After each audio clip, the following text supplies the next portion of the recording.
Welcome to the Are You Not Entertained podcast. We are your hosts, Infamous and Trice, where we give our unfiltered takes on gaming, movies, tech, and everything entertainment. If we feel it's relevant, we've got an opinion on it. So let's get into it. Are You Not Entertained?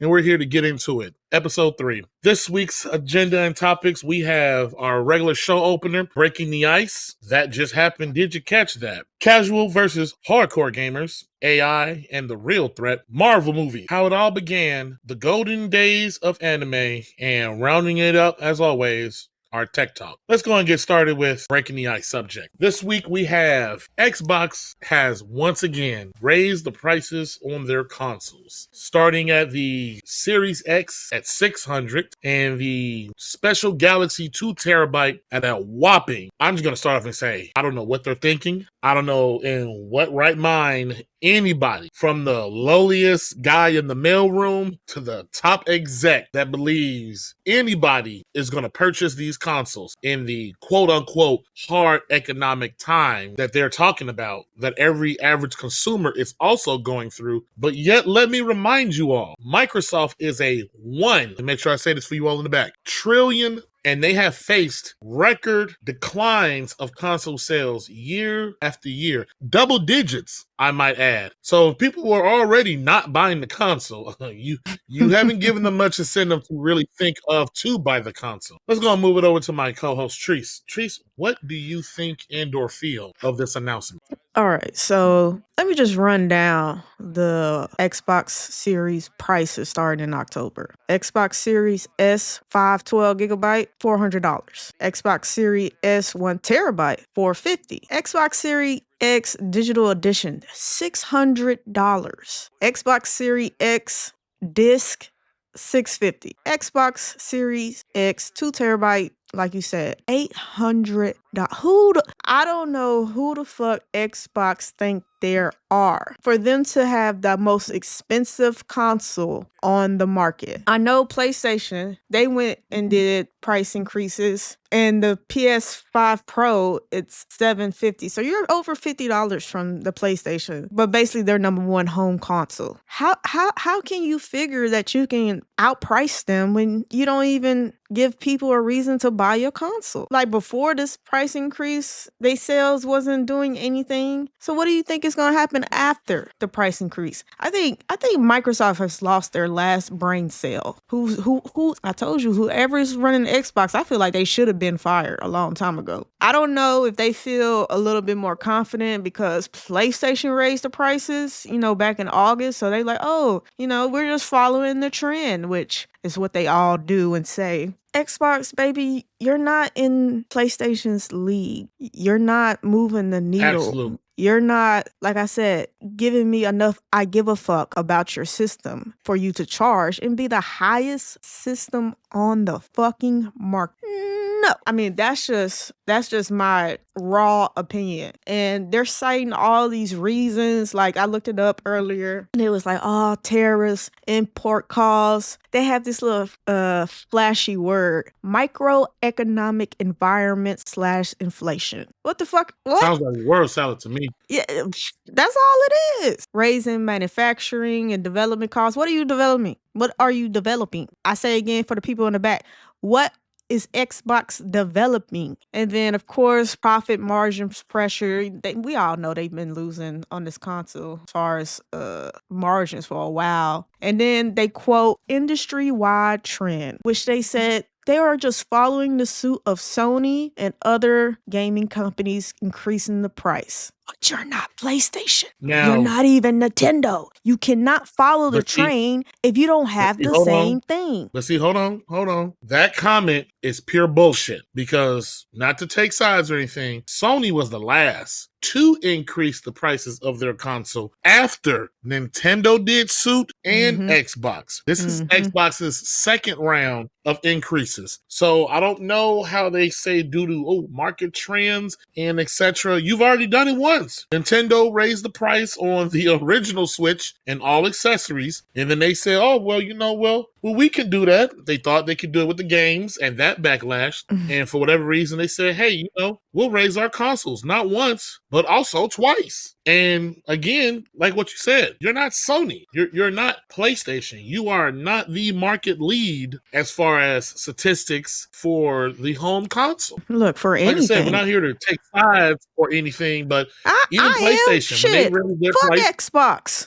I'm taking the side of fuck Xbox, fuck Nintendo. I mean, Sony is just barely making it in my household, but fuck them fools, man. Like fuck them. That's my side. Fuck them. feel Yes, better. fuck them. Fuck them. They money hungry at this point of time where, like they say, microeconomic difficulties, and then you think, oh, let's raise the price on these mofos. That's gonna help the microeconomic industry. But they got a lot of gall. They got a lot. They playing in people's faces.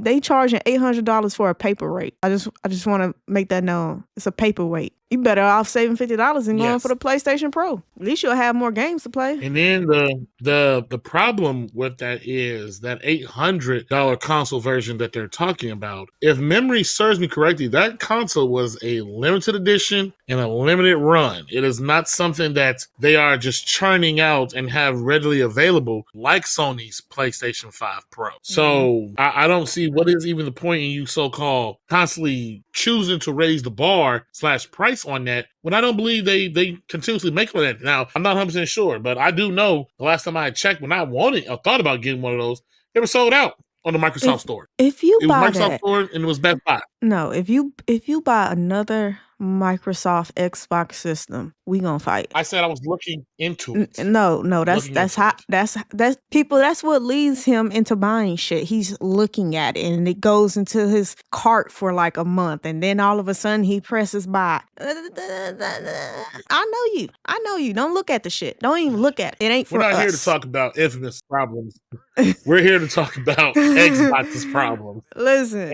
And how Oh they my think God. they're going to navigate gaming sphere with a nearly $1,000 console. Even if we That's play devil's crazy. advocate and we ignore, we play devil's advocate and we ignore that system, and let's just focus on the Series X. That still is a super expensive to buy. We are truly in crazy times, piggybacking off of last week's episode of the state of ninth generation. We're 5 years in, and these consoles are increasing at an alarming rate when normally by now you would see heavily decreases, bundles of games, reductions. You would see console revisions, slimmer models, and they keep going on about, things are expensive. Well, once again, Microsoft, you are a $1 trillion company. Sony, you are in the billions of dollars in the company. They have the capacity to take the loss or to let the margin shrink, and you choose to not do that for nickels and dimes. And it's going to lead to a very, very harsh reality to where the next generation is going to be even worse. If Sony and Xbox, we'll stick with Sony for a second for my example. If Sony thinks 5 years in, the alarming amount of people that's still on PS4 who haven't transitioned to 5, and they think that's bad, when the PlayStation 6 and whatever the fuck name Xbox comes up with their console, you will have even more record number of people who will not transition from 5 to the 6. There's been market analysts that believes the whole cross-generation period,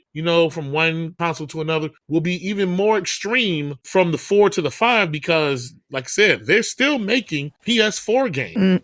So you'll have some instances where a game may come out on PS4, 5, and 6. And that sounds crazy, but people are not stupid. People are not blowing through their wallet to let the next executive have another yacht, to let the next CEO buy another helicopter. And going back to what you were saying about who's in charge at Xbox, as far as I can remember, it was Phil Spencer, the man who took the helm of the ship after Don Matrick, fucked it up with that E3 press conference. But there have been talks around the water cooler, baby. There have been talks that when I love that water Activision cooler Blizzard deal, baby.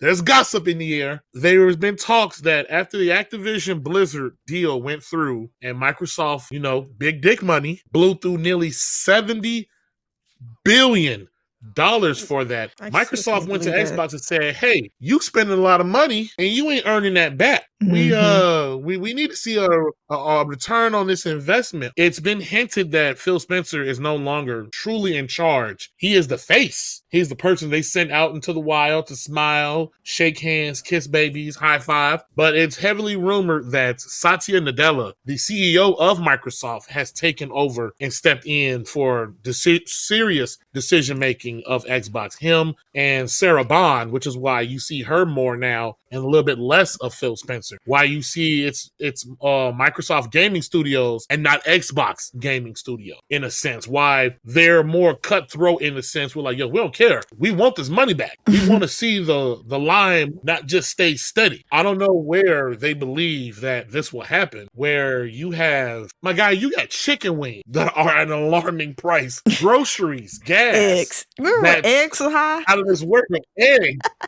Eggs. You got people who going to jail for not scanning their eggs properly at Walmart self-checkout. You think someone's about to let go of $600 to $800 for an Xbox? Where not to mention at the same damn time, their marketing campaign is, oh, your TV is an Xbox, your tablet is an Xbox. Yeah. Everything is an Xbox. So it's almost as if you all are trying to push the consumers away from the hardware. And as long as they're a Game Pass subscriber, that's all you care about, which to some degree, I can understand that, because from the beginning of Xbox's iteration, Microsoft is a software company.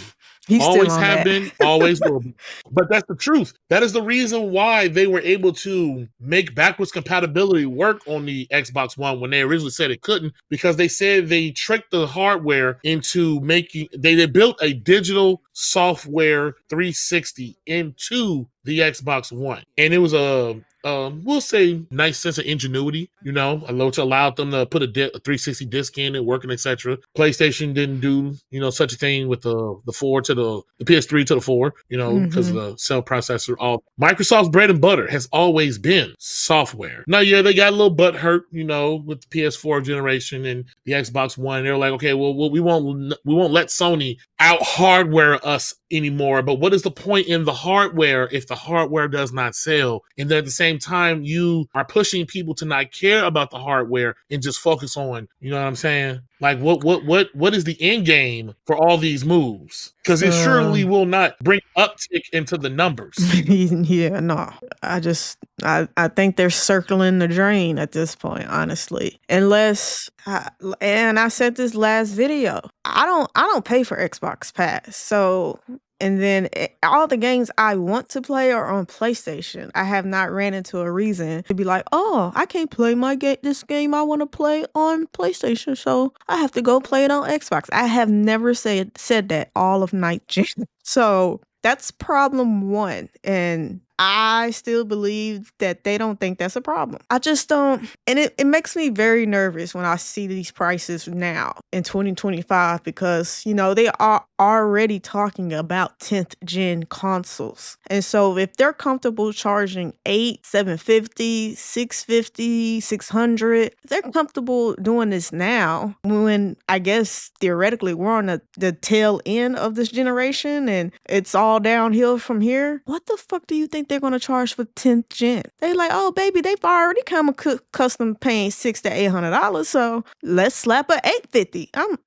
I'm very concerned. I'm very nervous. And they keep saying about these tariffs and import costs, baby. Every so 4 years the person that does that change. So you can't quote that, because, okay, so what's going to be the reason to maintain those prices when everything goes back to normal for imports? They not going to tell you that part. They just going to keep it at the same price. It's scummy, very scummy, but right in line with Xbox. I just think Xbox is circling the drain. Unless the next generation just have all these self-titled games that Xbox, the next generation console, unless they have a bunch of self-titled games that you can only play on an Xbox, I just think we're witnessing the slow of the Xbox company, even though they just did all these acquisitions. I just think they got one more generation, and if they don't fix this bullshit, and it'll just be a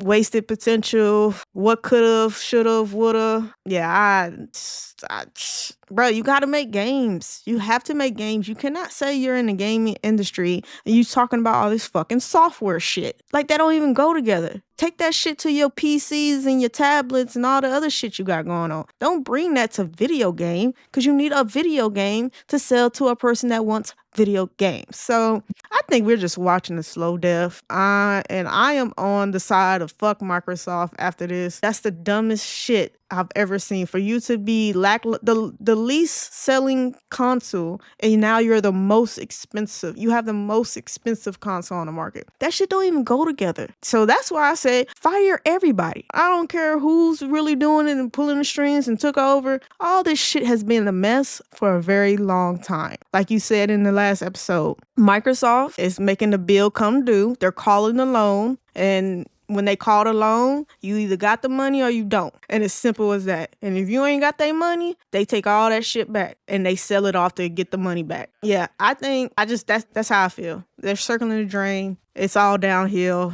unless they make a complete 360. And maybe they are. Maybe, they got a lot of stuff in the pipeline as far as Xbox only games like Fable and all the other stuff that was announced 6 years ago. But yet we're damn near at the end of the generation, and it's been radio silence for a long time. So yeah, that's all I got. Fuck Xbox. The notion of what you're saying about the Xbox only games in the pipeline, and maybe there's something working on in the back end we don't know about. Well, that's a fable dream, pardon the pun, because Microsoft has stated that going forward, there is no red line. Any and all Microsoft games are coming to PlayStation or other platforms, be it Switch. And you made me think about an interesting point when you were talking about you need the games and etc. thing to sell. At some point during the tail end of the 360 generation, Microsoft dropped the ball. How so? And they got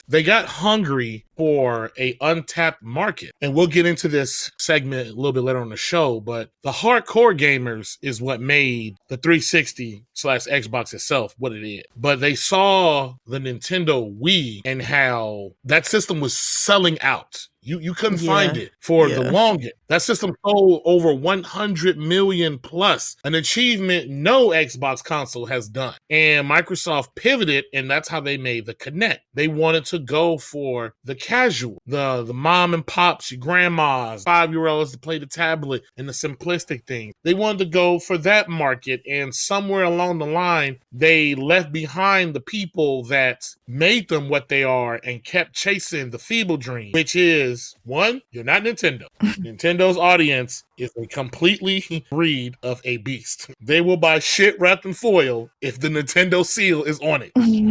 They don't care. They went about it the wrong way. Wanted to give less and expect more. And when the audience and / consumers revolted, you doubled down with always online connectivity, games being tied to the system, no trade-in, no used games, just all this mess. You just kept doubling down on horse shit. And when it bit you in the face, you came back with humble beginnings of crossplay, games anywhere, and now the margins have dropped. All right, we're going to put Outlaw stuff everywhere because Fable will be on PlayStation. They may not have said it, but it is coming. One of Microsoft's most flagship, long-standing titles, the Microsoft Flight Simulator, that's coming to PlayStation. They brought back the Ninja Gaiden 2 Black. They made a PlayStation version of that. Ninja Gaiden 4, after they bought Ninja Theory, one of their acquisitions, that game is coming to PlayStation. So the notion of an Xbox-only game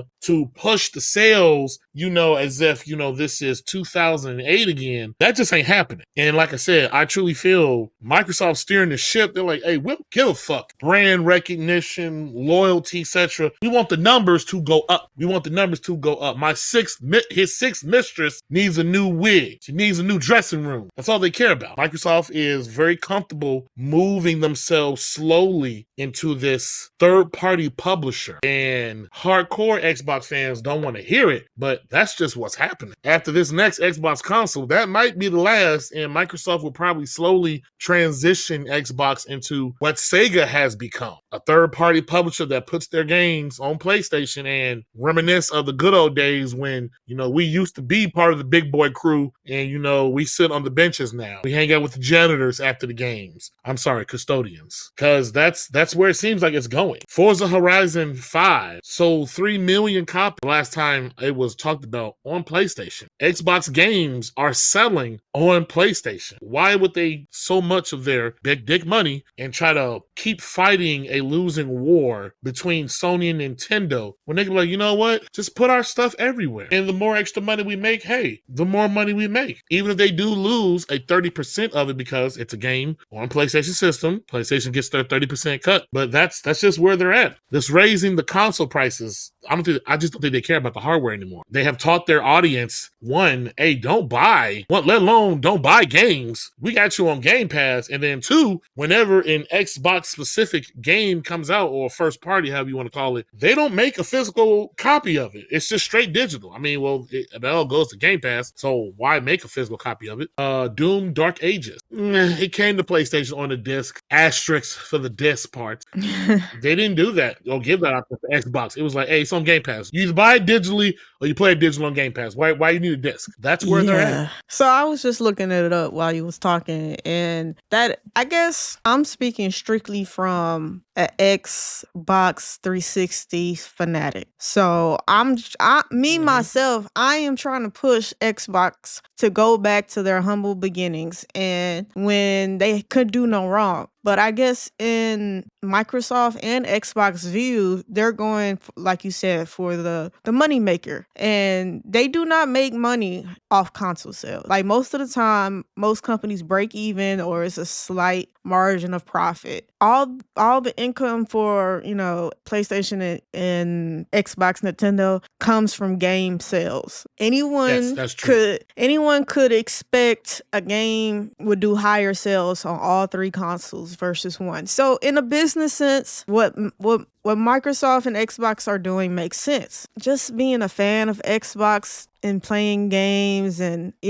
really talking shit to PlayStation people because you can't play this game because it's on Xbox. Like, I guess those days are over and I just have to let it go and get over it. But it's just a shame. I keep saying I don't like where game is at and I really don't like where it's going, in all honesty. So yeah, everything you said is factual. That making a game across multiple platforms, PC, Xbox, PlayStation, and any handheld type of thing, even phones, will drive the number up in profits for Xbox. So that's actually why I said they were circling the drain, where they must be circling the drain for that exact fact that you said. They're going to fade away from hardware and become just basically a major gaming studio. That's crazy to think about. They are really trying to push away the hardware, and that's why they're pumping so much money into AI. I believe that at 9,000 jobs that they cut, I think it was a few months ago, they were cited that they needed to do that to save up around 81 point something billion dollars to pump into AI infrastructure, networking. And of course, they have the Microsoft Azure, their cloud-based service and everything. They don't want you tied to hardware, because you can disconnect hardware off the internet and do what you want. They want you in their ecosystem that, of course, they control, even though they're not Apple, but I guess they want to dream big like Apple. We don't need you buying a system. No. Subscribe, baby. We'll take care of everything. Don't worry about that. All you need is an Xbox controller, which, like I said before, they do a good job with those. At Microsoft Labs, design your own controller. They have a new thing of 3 controllers for pre-order right now. I can't remember the names of them, but they're kind of like some tie-dye-ish colors. But Microsoft does kill it with the accessories and like the controllers and the headsets, stuff like that. They do got that. I'll give them that. But as far as any and everything else, it's just, and Microsoft seems comfortable with letting Xbox become a third party. And who cares if that game goes on PlayStation? Who cares if that game goes on Switch? We're about making money. That's all we want to hear. Yeah, as you say all that, it does fall in line with what you're saying. Like, I was just looking at it so angrily as an Xbox fan that I didn't even really, because I remember, was it back in the Connect days of Xbox? They said, hey, we don't want to sell a new system at some point. Like, they were saying, like, oh, you'll just plug in this little thing and that'll be the game. And I remember them saying that like 8 years ago. Every step I since do then, recall someone saying that at some point. Yeah, and every step since then does point and lead to that. So you kind of did burst my bubble. Like, shit, that is the blueprint. And they're not saying it. Like, in a minute, and once that happened, the Xboxes is gonna be vintage, and they probably will be hella expensive to get. Holy shit! I didn't even think about it. Yo, Xbox is really just saying, hey, bitch, we about to be a gaming company. And not like, we're going to not sell you hardware, straight games. Activision. Yes. See, that makes sense now. Now it makes sense. Bethesda, all them companies they bought. Shit. And see, this is why I say the Activision deal hurt them. Because before buying Activision, the whole point of gobbling up all these companies was to fuel Game Pass, to bring people to Game Pass, because they weren't saying, hey, we're going to make this only exclusive, but it was well known, hey, the more games and stuff we have that people love, they will come and play in our backyard. They reached too far with the Activision Blizzard because it brought so much attention on them. You had the federal government involved with that purchase that even Microsoft was like, hey, what are y'all doing over here? We got people calling us, asking questions, motherfuckers is talking about looking into our internal file. Yeah, they're looking in our business. What the hell is going on? Yeah, businesses don't like people looking in their business. I firmly believe there were a lot of palms greased to get that deal through. And once it was done, Microsoft was like, hey, you have brought so much attention, not just to yourself, but to us as an organization, that this better have been worth it. And then the plot changed. Okay, yeah, all this stuff will go to Game Pass. This is also going everywhere else. Xbox, if I remember correct, I can't really remember the numbers, but they only account for, I think it's 12 to 18% of Xbox's revenue, or the big dick money that they earn. 12 to 18%. Like I said, I don't remember the exact numbers. I know someone in the comment section will be like, oh my God, how dare he quote inaccurate numbers? But that's why I give a disclaimer. I'm not exactly 100% sure. But they are not a major contributing factor to Microsoft's bottom line. Hence why, after spending all that money, they're like, no, baby. We let you do this your way for long enough. You were adorable selling your lemonade at the end of the corner. We're going to take over. We're going to take over. We're going to change the business model. We need a little bit more investment. And then to double back on what you were saying about the 360 thing and whatnot, I just got to throw this out here because a lot of people do not fully remember where the success of the 360 came from. And I'm going to say this loud and clear, and Xbox fans, you can take it however you want. Microsoft does not know how to make Gears of War, Call of Duty, Fable, Forza were made by companies and studios Microsoft did not own. Microsoft has bought companies that make great games. Microsoft does not make. Gears 1, 2, and 3, legendary. You can ask any Gears fan about those series of games. And then Epic moved on. They went to Fortnite. They let it go. Microsoft could not let it go. Just like I said, that quarterback in high school that threw the championship game, that was, the king of the hill in school, and now as an adult, it's just like, back when I was in high school, I was captain of the football team. Let it go, bro. We don't care about that anymore. Microsoft could not let that go. So they bought the Gears IP, and that's what we have now. They closed Lionhead Studios that made the Fable games, and then you wanted to make a whole new one, but you got rid of the people who made it. You went and gave it to another studio that make racing games. Microsoft does not know how to make good games. Hell, I'll even take it back further. Microsoft was making the original Xbox. They knew nothing about video games, that they went and shopped around to try to buy companies, hence the very famous interview of how they went to Nintendo to purchase them, and the Nintendo execs laughed their ass out of the office. Like, who the fuck do you think you are to just think you're going to throw your money around and do something? That's just all I had to say. Tell me how you feel. Let us know how you feel about the subject. Am I being too extreme, over-exaggerating things? Let us know. Nah, no, Trees, I you don't got think anything you want to so. add? No, I don't think so. Because as you know, I keep saying as you're talking, it makes more and more sense. Like Xbox is just going about like, oh, console sales, blah blah blah. I believe what you're saying is true. They don't give a fuck about console sales, positioning themselves to just be this is a game company, and fuck that hardware, we'll leave that to Nintendo and PlayStation.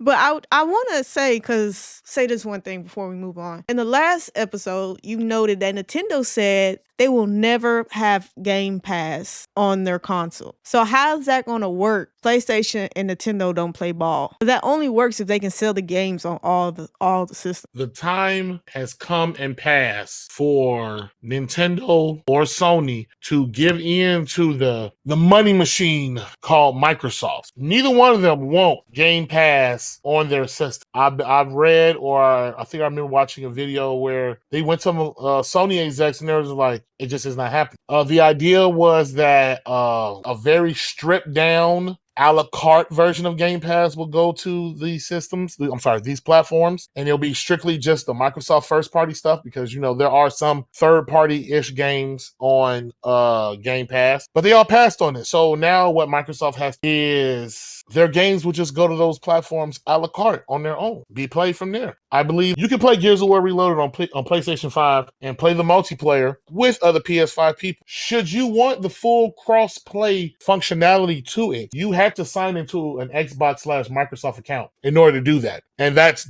where they're going with it. That's their end game. They can't put the service on the platform. We can put the game on the platform. And that's how they're going to go about it. Do you think all these acquisitions that they've been doing is putting them in a position? You don't even know what I'm about to say. Okay, I'll let you finish, then I'll say no. Do you think they're putting themselves in a position to where they're going to force the hands of Nintendo? Well, maybe not Nintendo, but definitely PlayStation. Like, hey, Activision, we own Bethesda, we own blah, blah, blah, blah, blah. Put our shit on there or you won't get none of it. There's two sides to that. Again, no, that's one. But it's too early to give a clear, definitive answer on that. And the reason why I say that is because during the FTC trials and everything was going on, Microsoft, and it was widely reported that they went to Sony and Nintendo and made 10-year contractual deals that Call of Duty will continue to come to those platforms for the next 10 years. After that, it's anyone's ball game. After that, they may probably want to leverage Call of Duty and say, well, hey, you want our shit, you're gonna do it this way. And it's funny that it's funny. I was ready to walk away from this. You wrote me back in. It's funny that you mentioned that, because that is how I have felt about Microsoft into the gaming space. They have felt, with our money, we can change the narrative of how this business runs to how we want. And to some degree, they said in the last episode that they're using money to sway the industry. Absolutely. It hasn't worked in their favor to some aspects, but certain things it does. I'll give a clear example. Online gaming would not be where it is today if it was not for Xbox Live. Microsoft did. The design of consoles in general, with the hard drive built into it, in a sense, well, I shouldn't say Xbox and PlayStation, because we all know what the Nintendo does. But anyway, the original Xbox had a hard drive built inside of it. You didn't see that from Sony until PS3 came, and then it had a hard drive built inside of it. They have changed and pushed certain ideologies and certain trends, but the things that they want to do the most, or the maybe more fucked up things they try to push and do, it has not worked. It has not worked in their favor. And, we've both stated before, had Microsoft have been owned by anybody else, any other company, it would have been closed. Mm-hmm. It is only because their parent company, Microsoft, has the money withstand the failure. Because also going back to what you said about the console thing, it is widely known consoles are sold at a loss. They're sold at a loss. You make back the money you make on it from the accessories and the games. That is why Sony pushes to make sure games are on PlayStation. The exclusives, the third-party deals, whatever the hell it is, make sure a motherfucker buys that game on a PlayStation. Mm-hmm. Period. Now, going back to what you said, to Sony, they can probably do some type of leveraging once that 10-year contract is up. Because Sony makes over $1 billion just from the transactions of Warzone and Call of Duty itself every year before Microsoft bought them. And probably still, because they said that Call of Duty was still selling on PlayStation, even though now it's on Game Pass. They're still making money, that 30% from people buying it, and the cuts of every microtransaction. Nintendo, on the other hand, I'm gonna give Nintendo fans, I'm gonna give you guys one. Nintendo is the slickest motherfucker in the business because Sony is giving Nintendo shit. Xbox is giving Nintendo shit. Nintendo ain't handing out jack. They ain't handing out not a franchise, not an accessory. They ain't giving you all not a goddamn thing. And they're sitting here like, okay, well, your stuff on our stuff just makes our stuff sell more. We're not handing you anything. Sony gave them that Horizon Lego game. Microsoft has given them Grounded, Pentiment, and some other games that's coming. And Nintendo is just like, Thank you. Nintendo don't need Microsoft. Nintendo needs two things to succeed. I'm sorry, three things. Nostalgia, Mario games, that is it. Everything else, yeah, it helps. It moves the needle a bit. Those are their pillars because, it's time for another day, Nintendo fans are yearning for the next 3D Mario. And that did not come. They got the 3D Donkey Kong game from the people that made Super Mario Odyssey. Keeping it back to what we're doing. That 10-year contract comes up. They probably may try to Sony into like, hey, your time is up, player. You want to talk numbers and logistics, or this is coming off? Because Call of Duty, even though every year that goes by, the numbers are still dwindling, increasing year by year as far as sales, but it's still a huge cultural juggernaut. The casual market, and we'll get into this later, pushes Call of Duty, pushes Warzone. Then you have the streamers, the influencers. You have whole YouTube channels that are about Call of Duty. When it comes out, what's new in it, streaming it, playing it, prestiging it. I'm not 100% sure. I say no, but that's only because they are still within that 10-year contractual agreement to put Call of Duty, even though you ain't got a Call of Duty on Nintendo right now. That's the 2 cents I give on that. Listen, I think looking at it from a new viewpoint from today and seeing that Xbox priced their fucking console at $800, that's exactly what's going to happen when that contract ends. They're going to muscle in Nintendo and say, bitch, we have one of the strongest IPs, most recognizable. This IP has been a juggernaut since 360 days. Like, you gonna bow your head. You're going to bow your head to us. And we're going to negotiate that 30% that you claim you can get. Because without this IP, you can see the sale dwindles. You like that's a big market of your makeup of your business is Call of Duty, and if another Bethesda game come out and all that. I think that's exactly what they're going to do. Looking at the console price today, Xbox is not scared to fucking put some high ass numbers on some shit and tell you. And I don't think PlayStation is going to be in a position to leave it. And I think PlayStation is gearing up for that day, and they know it's coming because it only makes sense in business sense. It only makes sense. So yeah, I'm gonna say hell yes, because Xbox is doing fuck shit. So once you do fuck shit, you're liable to do anything. So they price a console at $800. They gonna fucking tell PlayStation to bow their head and give them the number they want. I think that's exactly what's gonna happen. Let us know in the comments if you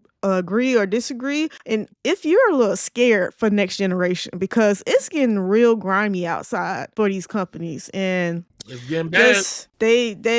They just are not satisfied with traditional ways of making money as a gaming company, they're looking for every new vantage point there is to make $1, and they're willing to sell the fucking souls. I see. It's a little terrifying to think about. PlayStation 6 might be $1,000. Saying that out loud is just flabbergasted me. Like Absurd.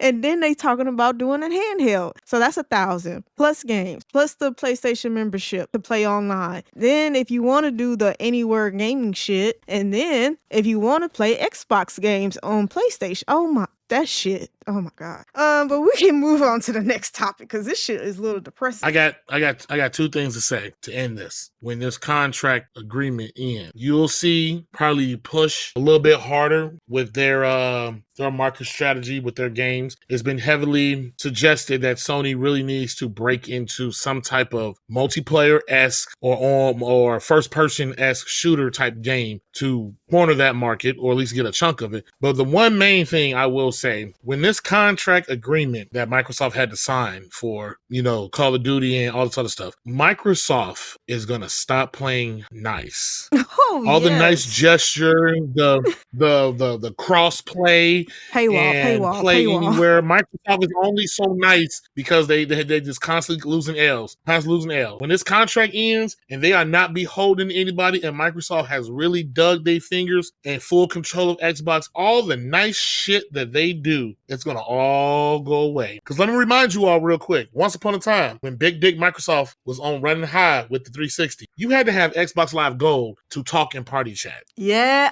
You had to have Xbox Live Gold. You had to have Xbox Live Gold to play your Netflix, that you had to pay a separate price. And when they lost and started losing, they took that away. They became quote unquote consumer friendly. Imagine what's going to happen when they don't care about that. When there's no holds bar, you'll see the real Microsoft that will nickel and dime you for every red cent. Next generation is going to be something scary. But we're going to move on to the next topic. Like I said, I said my piece. We're going to bring up now That Just Happened / Did You Catch That? Let's get into the first part of it. That just happened. I talked about this before, about optimization in the gaming industry and how, quote unquote, just so many games are just not running properly. Between that and Unreal Engine 5, just not hitting it, Looks pretty. Graphically, atmospherically, looks gorgeous. Some gorgeous, good games, but they just run like shit. And the latest victim is Borderlands 4. Borderlands 4 is facing a huge backlash, possibly boycotts over its performance and controversy over the CEO, Randy Pitchford, and his Twitter comments, and pretty much just talking down to anyone who has anything negative to say about the game. I am not a huge PC gamer. I'm primarily a console gamer. I do dabble in PC sometimes, and I do have a Steam Deck OLED. But on PC, they say the game runs people who have 5090s, sexy rigs, computers that can run top-of-the-line performances, and it's struggling to not only hit 60 frames, but it's struggling to just run at a consistent performance rate, period. On consoles, they say on PlayStation and Xbox, the longer you play the game, the more the frames suffer, to the point you have to just shut the game off and reboot into it in order to fix that. And Randy Pitchford has commented and agreed upon that and said, hey, just turn exit out the game and come back into it. And that's a problem. Trice, how do you feel about this? I'm going to try to say this as calm as possible. These companies have become way too comfortable releasing broken, incomplete, not fully fleshed out games. And the fact that this is even an issue in 2025, we have the best technology in gaming history ever, is it's a shame. And it should be Borderlands should be ashamed of themselves. Like, you go through a testing, you go through pre-production, you go through focus groups. Like I'm saying, there's so many things that these game companies go through before the release. They do testing, they do stress tests, they do all these things. So I find it to be no excuse. There is no excuse for a game to come out like this. And the fact that it's an issue on all platforms, platforms, PC and consoles, that means you didn't give a shit about anybody, not the PC users or the console users. You didn't give two fucks about anybody. You just pushed this shit out. You did a DC on the Justice League movie move. Like, just push that shit out. And Borderlands has been around for a while. Like, did they give this somebody new to develop? Like, how does this happen? Like, this is not your first rodeo. So we expect a certain level of competency, or a certain level, like, hey, we already know what's expected. Some things might hiccup here and there, but listen, this is the line. This is the line that you're gonna get. Nothing below that. This is the line. And for you to still push out this bullshit is just crazy. This is a AAA game. They're very expensive, and people expect polish when they buy these expensive games on systems that are supposed to handle it. All that optimize and all that bullshit, that just means they had 12 people working on something that should have took probably 50. And this is the product that you're gonna get, and this is what is going to continue to happen when they do that. And this is a major studio. Like, this is not no mom and pop. This ain't no like, oh, this is their first go around. It's Borderlands 4. Once again, I feel like this is a fuck you to the community, and therefore I'm saying fuck you back then, bitch. Like, not buying that shit. And anybody that's dealing with this shit, I'm not gonna apologize for them, but I am sorry, because when you spend your money on a game and they're the most expensive they've ever been, you should just get in a certain level, and this ain't it. Mobile game price bullshit. No. Yeah, so they deserve everything that the community is doing. Backlash, boycott, they need to start giving some refunds.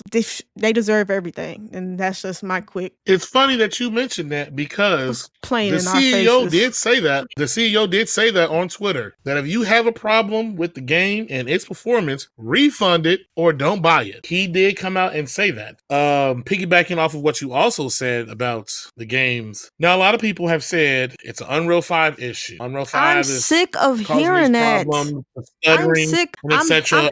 sick of hearing that. They've been saying that for how long? Unreal 5. Fuck. They have. And my takeaway is that's just a cop-out excuse. Because before this generation started, you had games on PS4 and Xbox One that came out in a bad state, or not always necessarily, just true dog shit. But, little touches up. Actually, I could tell you where it all started to happen. When every game came out and we had a reliance on the quote-unquote day one patch. Oh, the game went gold. It's pressing on disk. Yeah, they're working on day one patch. Why wasn't the day one patch put on the disk? Why wasn't that optimization made with the game? If Unreal Engine 5 is the true culprit of this, why the fuck do you all keep using said engine? They cheat. To blame it on Unreal Engine 5 is a cop-out. You all, like as you said, have gotten lazy and comfortable because us as the consumer have just keep buying and buying and buying this bullshit. And then you all are like, oh, well, thank you. We made record profits. It made this amount of money in 3 days. We'll have the game fixed in a year. And that's a problem.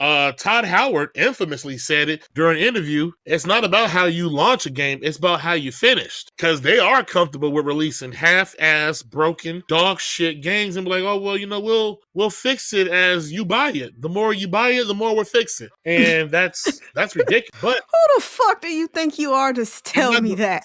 The fuck? Oh, yes. He said this in the interview. It's not about how you launch a game. It's about how you finish. He said that. We fix it as we go. And not even just that, but is everyone really surprised that Borderlands 4 has quote unquote technical issues? Borderlands 3 launched and it had problems. I believe I said on the last episode, you would hit the menu button to bring up your inventory, your backpack. The game would stutter. The game would stutter. And the more inventory you had, the longer and harder it stuttered. And I don't think they ever fixed that problem. I believe that stuttering issue is still in the game to this day. So is it an Unreal Engine 5 problem? Or is it, like I said, laziness and unoptimization? There are too many games, too, that launch in half-ass, weakened states. And then when us, the consumer, complains, brings it to attention, Somehow we're wrong. Somehow we are expected to buy shit product and just be happy. But then when you all, and I mean you developers, studios, when you all go bankrupt or you have to close because your game did not sell, you look at us, well, this is your fault. You made an inferior, no one has to purchase inferior product and be happy with. You think Ford can sell their flagship Explorer with no wheels and be like, oh, well, we'll get to that, bro. You think Chevy can ship Tahoes and say the engine is the part of the season pass? You know that we'll get to that. You know later on down the line. We'll put an update to it. That's not how this works. Do you think going to see the new Batman movie 3/4 into the film, they're like, pause. You all have to come back 4 months from now, and we'll add the next part of the movie. If you buy the season pass 1 month earlier, that's not how that works. And this CEO, this Randy Pitchford, this is not his first time being so publicly open and running his mouth in the public sector like this. He has a lot of gall and very lot of audacity to believe that his game is just beyond, and it's not. Your company, all these companies, developers, hear me good. I need all y'all to hear that, especially you, Nintendo. You got the way that you got because of the consumer. If we don't purchase, you don't eat. And I don't understand. I don't. How in 2025, and as you said, this ain't their first rodeo. This is the 4th mainline game in the series. You launch a game in a broken state. Now, I will say this. It performs worse on PC than it does on console.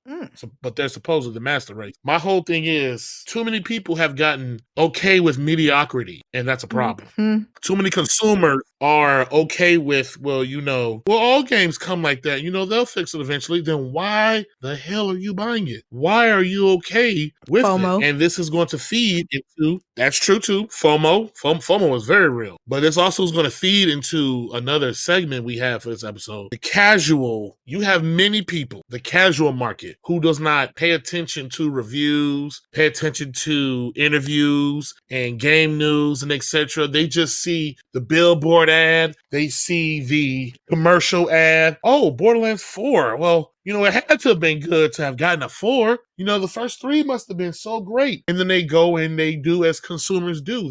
And that is also a problem. It is highly, highly unacceptable that this is where we are in this generation, to where console, I'm not even going to say gaming technology, entertainment technology as a whole is at an all-time high. You have production studios that when their CGI is done, second to none. It's immaculate. How are you churning out these games and they run like shit? And going back to what you said, the QA testing, the mock reviews, all this shit is done in-house. Someone had to say, hey, Phil, hey, you see that glitch happening? Oh, Eric, nice catch. Hey, just move along. Just push it through. It'll be all right. That's crazy.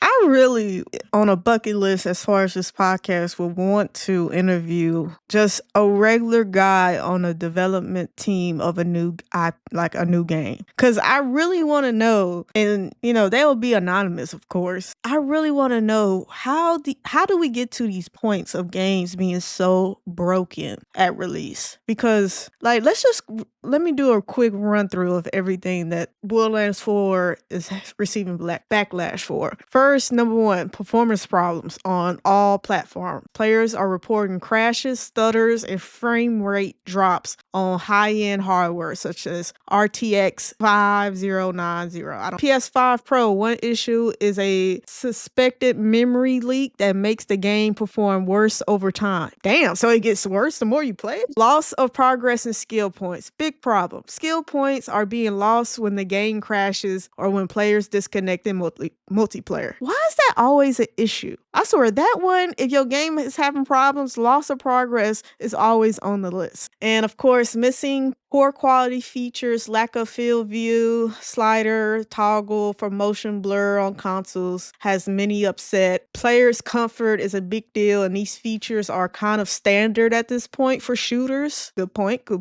UI problems, inventory skill tree, comparing loot, design choices confusing and inefficient. And of course, the biggest reason why the backlash is happening is developer communication and being tone deaf. Like you said, Randy has responded in many ways, seen as being very tone deaf, suggesting that people code their own engine if they're not happy, calling the game for premium gamers. He needs to be fired. These responses have added to the fuel to the backlash.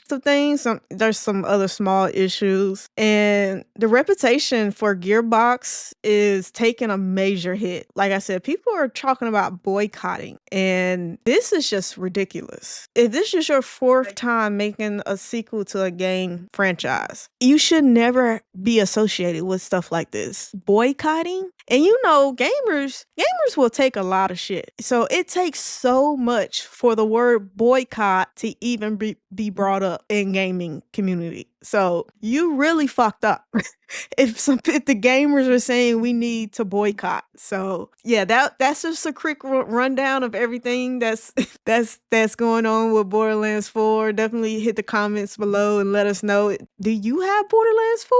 Or do you have these issues? Do you feel like Randy is tone deaf, or is he right? He said, "Baby, go make your own game if you ain't satisfied, bitch." What the fuck? How can he say that and still have a job? That's all I got. All right, let's move along now to Did You Catch That? And it's a nice subject we like to bring around every now and then. But Nintendo. Woo! Every week we say Nintendo just continues to be ain't shit. Every week we talk about Nintendo. And listen, it's not that we try to. We honestly make these topics and we be like, all right, can we leave Nintendo out of this? Can Nintendo not make it onto the you fucked up list? And they just find a new way to make it on the show for being a fuck up. Good Jesus Christ. Go ahead. Nintendo had a Nintendo Direct. We talked about that, which I'm noticing they're doing this one particular thing a lot. They don't announce prices for anything at these Direct. The Switch 2 price wasn't in this Direct, and the games that they just showed and were talking about in the last Direct, they didn't. But it has come out that the Mario Galaxy bundle, Mario Galaxy 1 and 2, will be $70. I want to say this one more time. $70. Jesus. Doll hairs. 7 zeros. That is 2 Wii games. 2 generations ago. And they're choosing to make it $70 physically or digitally. Or if you are thinking smart, because at the 35th anniversary of Mario, and they did the 35th bundle pack where it had Mario Sunshine, Mario 64, and it had Mario Galaxy 1 in it. They've already released this game once. Now they're re-releasing it to you again, but want more money. But here's the kicker. Should you think like a smart consumer and say, hey, well, I already bought the last one. They want $40 for Mario Galaxy 2 or 1 by themselves. But that's not all. That ain't just it either. It also has come out that there's DLC for the new Pokemon ZA game. Mm-hmm. They made a DLC announcement before the game came out. So, that's always bad. Always bad. You showing DLC and the game ain't even came out. The DLC will be $30, which brings the total for the game plus the DLC to $100. But here's the problem. With that. Subscription pass. The DLC holds exclusive Pokemon and their Mega Evolutions. So you have to buy the DLC to get Pokemon you like or enjoy. You have to play ranked matches in order to unlock said and their Mega Evolutions. To play online, you need a Nintendo Switch Online subscription, which is $20 or $50. That's more money. And the Pokemon would be distributed out among 3 seasons. I believe that'll be 3 months. So that's 3 months of the subscription you had to pay for. They said they was gonna fix that. But wait, you just want a subscription for a month and bounce. Oh yeah, they say you're not gonna nickel and dime us. We're gonna get you. But wait, there's also more. I got on their Nintendo Direct last week about this, but remember Nintendo's greatest failure, the true thing that they have never lived down, the Nintendo Virtual Boy. Oh yes. Not only have they brought back their greatest failure, and they're selling it to you. you, but for 100 whopping What? dollars. No fucking That's way. what Hold it on. costs. Oh yes. Oh Hold yes. on. The No. Virtual Boy stand, I shit you not. I'm just here to report the news, baby. I don't make it. For $100, the Virtual Boy stand is what it costs. Here's also the problem. To play the games, you not only need that $100 Virtual Boy stand, but you also need, say it for me now, a Nintendo online subscription. So you have to pay and then pay more for the game. And that's crazy. That is crazy. Did you all catch that? Nintendo is out here saying, hey, you ain't got bills. You ain't got mouths to feed. You don't have any social obligations but to run your money to Miyamoto and no one else. I'll Wait. give it to you, Trees. Let me No, give you your no, thought.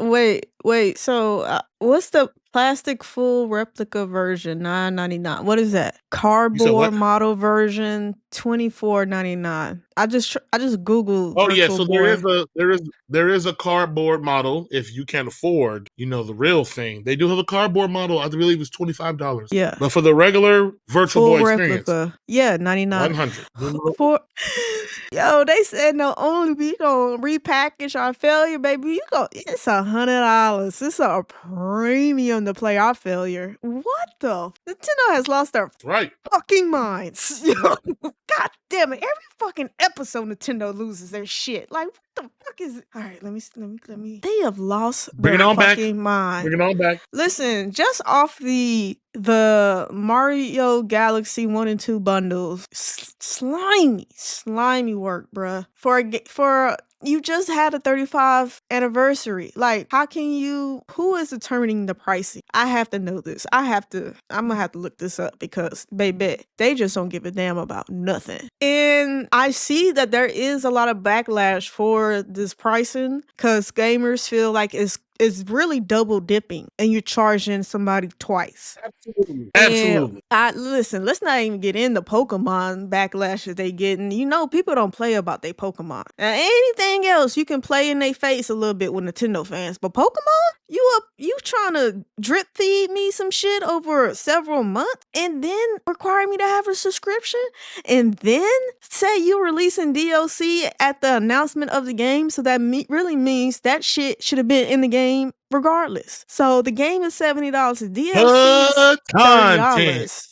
For $100, I'm still gonna be drip fed after that. How, Sway?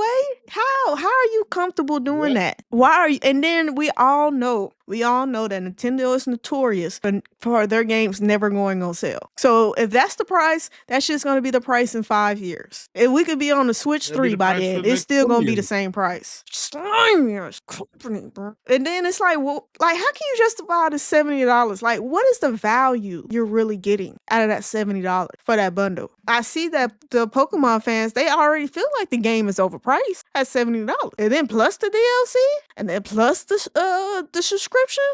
Shit, you might have just priced a lot of kids out of that game. Now, I'm not saying only kids play Pokemon, but I'm just saying, yeah, I don't see a lot of parents spending $130 on a Pokemon game. No. So yeah, that's gonna be real reliant on the grown-ups that play Pokemon, that actually have a job. Oh my, it's just slimy work, and the transparency is not. Yeah, oh my, I'm just reading through the online shit. It's so much shit being talked in these Reddit groups about Nintendo. Oh my god. yes. And it's gonna go yes. unanswered because Nintendo ain't gonna say shit. That game's still gonna come out at $70. That DLC is gonna launch with $30, and you still gonna be required to have that subscription. They ain't about to say shit about shit, punk asses. Oh my god, $100 for Virtual Boy? Like, so I need to understand. I need to understand how you get to $100 for Virtual Boy. Like, what expenses? Like, how expensive was this to? And then it's only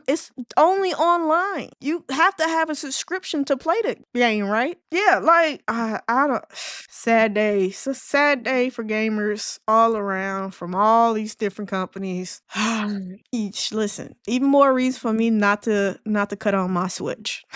Cause baby, that is truly ridiculous. $130 for a Pokemon game in 2025. That's where we at, people. That is where we at. $100 for a failed IP 20, 30 years ago being priced at $100. That is Nintendo saying, thank you, give me money, bitch. You gonna take what I give you. It's undercooked meat on And your love it. plate at a restaurant? So what? It's pretty messed up because a lot of people feel, should PlayStation or Xbox do this, take a PS2 game, well, let's say 2 or 3, and be like, hey, you're gonna pay us $70, $80 for it. People will revolt. And here's the killing thing though. I saw a video of them talking about this. Nintendo makes no mention of these being remasters, remakes. They are just strictly, they took it from the Wii and they gave it to you on the Switch, and they want premium money for it. Now, had it been $40, $20 for each one? Yeah. Okay, That's they're Wii reasonable. games. Yeah. No one would they're have batted Wii an eye. games. Not at all. But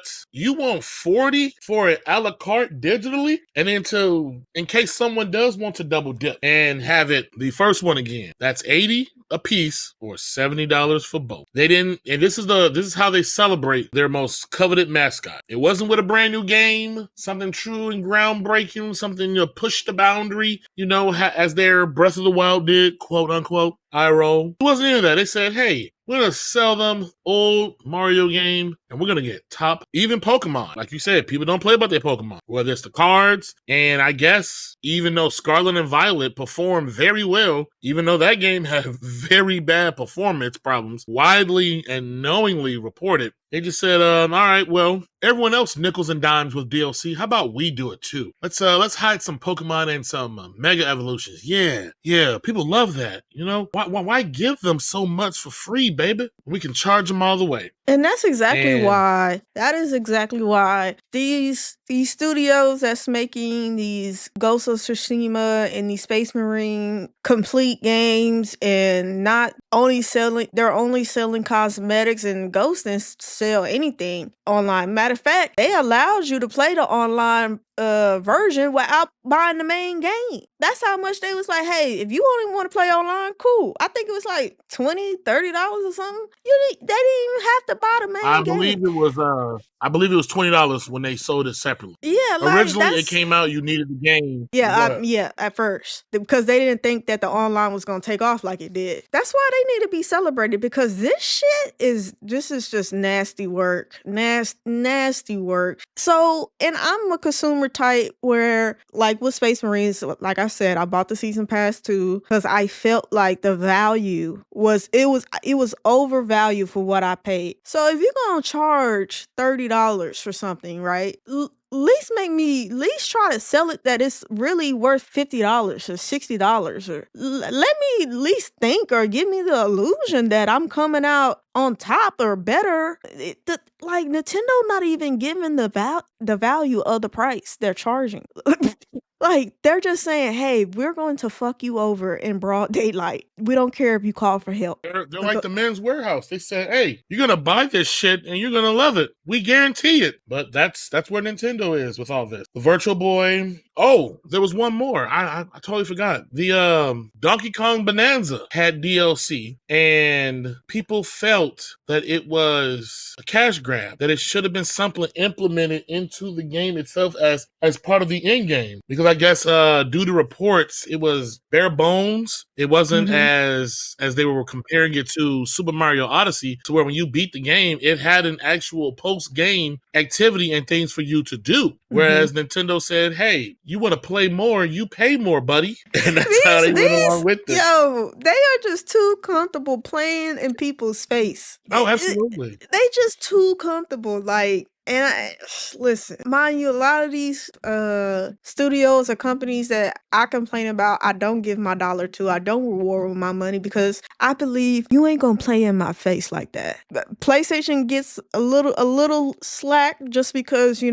that's the system I mainly play, and it's all the games is on there. Like I said, they get a little slack. But Xbox, and I have an Xbox, but in Nintendo, I have a Switch. You ain't about to play in my face. I will let that system sit to the point where it becomes vintage before I allow you to play in my face the way they are right now. Fuck Nintendo, fuck Xbox. So I'm looking at my notes here, and there's one more piece of Nintendo fuckery I missed. There's also the recent controversy in them raising the prices of amiibos. I believe amiibos normally are between $15 to $20. Nintendo has increased the price of certain amiibos standard to $30, $40, and some are $50. The Metroid Prime 4 amiibos are $40, and it looks like the Kirby Air Ride amiibos are $50. They said, bitch, make it Like I said, rain. Make it rain on Nintendo products. Make it rain. Nintendo said you have no social obligations with your money. You work hard to be a Nintendo fan, and you're gonna pay the price. Listen, it's a luxury to have these your products. mortgage, We don't give a your damn. cell phone bill, We don't give a damn. your child support payment. Fuck them kids. We don't care about it here in Nintendo.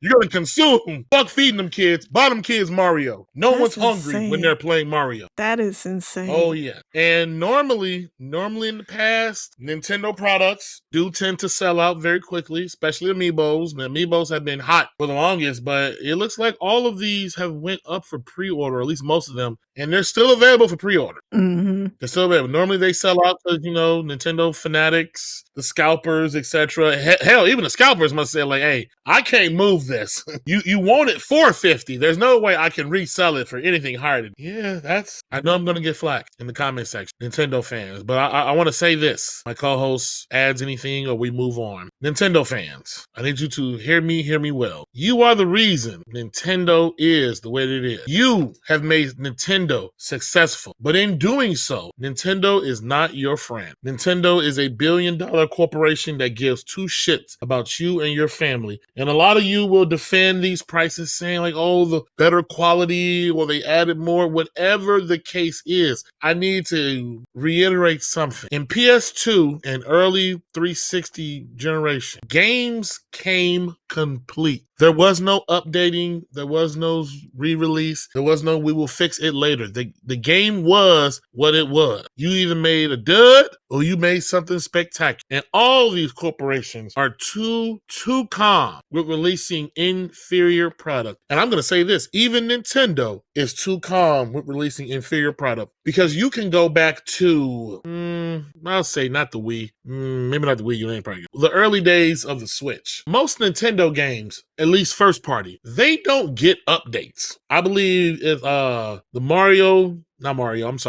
Kirby game where he can like suck up a car or something like that. If I remember correctly, that game is still on its 1.0 version. There were no updates made. It was feature complete and it just worked. As time went on, that is not how all Nintendo games are. Those Muso games, the Calamity one, and it was another they made. They suffer from bad, poor frame rate. Tears of the Kingdom had to be updated multiple times due to frame rate issues, stuttering, and everything else going on with it. New Nintendo is here, and they feel, hey, if everyone else is fucks over everybody for money, why can't we? Yeah. We the originators. Look, we need to sit the at game the industry. Table. They eating, we need to eat. Yeah, they update their games as they go along. We can do that too. Because in no way in this world, a 2-generation old game is $40. And that's $40 with no touch-ups. PlayStation releases, I believe it's the classic game catalog. They release games on there, a la carte, some bundled, the Soul Reaver 1 and 2. I believe that was $20, maybe $30. I could be wrong, but that's from the PS2. And all they do is just, make sure they can run the new systems, maybe a little spruce here and there, and they call it a day. The new Legacy of Kain Defiance is on PlayStation. That's a PS2 Xbox original game. They are not charging $40. Yeah, because it's Nintendo fans. It's not all that strenuous. It's not hard. Like, they're doing minimum things to make sure it just runs. So, like, what are you trying to recoup in that price? You ain't recouping nothing. That's all profit then. Like, you're really up all here. Profit. It's a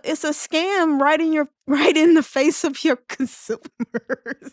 Oh my God. Nintendo fans, I'm going to say it loud and clear, and we're going to move on. Nintendo is not your friend. They do Oh, not know hell no. you. They They don't do care not about care you. about you. And their success is predicated on you opening your wallet. And in 2025, I'm going to say this for every gamer, casual, hardcore, weekend warrior, in between, whatever. Everyone has a backlog. Now, yes, Nintendo games, they don't drop in price. You can change that. If you don't buy it when it first comes out, they'll change their tune. And I can give a clear example. When the 3DS and the PS Vita launched and they both struggled to sell and move the needle, Nintendo humbled themselves. Not only did their CEOs take a price cut, but they also lowered the price of the system. It went from $250 to $170, and that's when it picked. But also, technically, the 3DS was a failure because it only did somewhat half of the original DS. The original DS was 154.1 million. It is the closest anything ever came to that 155, now 160 PS2 sales. But if you don't buy, Nintendo will learn and they will course correct and do better. Because during 3DS era, baby, Nintendo, they gave away games, things for their consumer. The Wii U did not sell. And guess what? They went back to the drawing board and they got humbled. They came out with the Switch 1. It was $300. Yeah, the games were $60, but hey, you know, they had to put in a little work. But hear me out. If you don't buy, they will get their shit together. Put your comments, your thoughts, criticisms in the comment section. Let us know how you feel. Nintendo fans, I know, I hear the fires start. I see the pitchforks. I see you coming for me, but you know what I say is true. We're going to move on now to a segment I have been very interested to talk about. And has the casual market left the hardcore behind and taken away their influence? Before I give my 2 cents, I'm going to kick it to my co-host. I want to get her raw, unfiltered opinion. Go ahead, Trice. What you got? Short and sweet and simple. You know, I think, and I'm not even trying to like put this in a shady light, because this is every business across different platforms. They'll have a core. The real money comes when you get the casual to buy the product. So this is not like a game exclusive. So this is all across business. If you can get the casual in, and when I say casual, I don't mean like one or two. I mean thousands, millions of casuals. That's when your product really pops off and you see the most amount of income across the board, not just gaming. So, and because of that, and because it's such a money driven,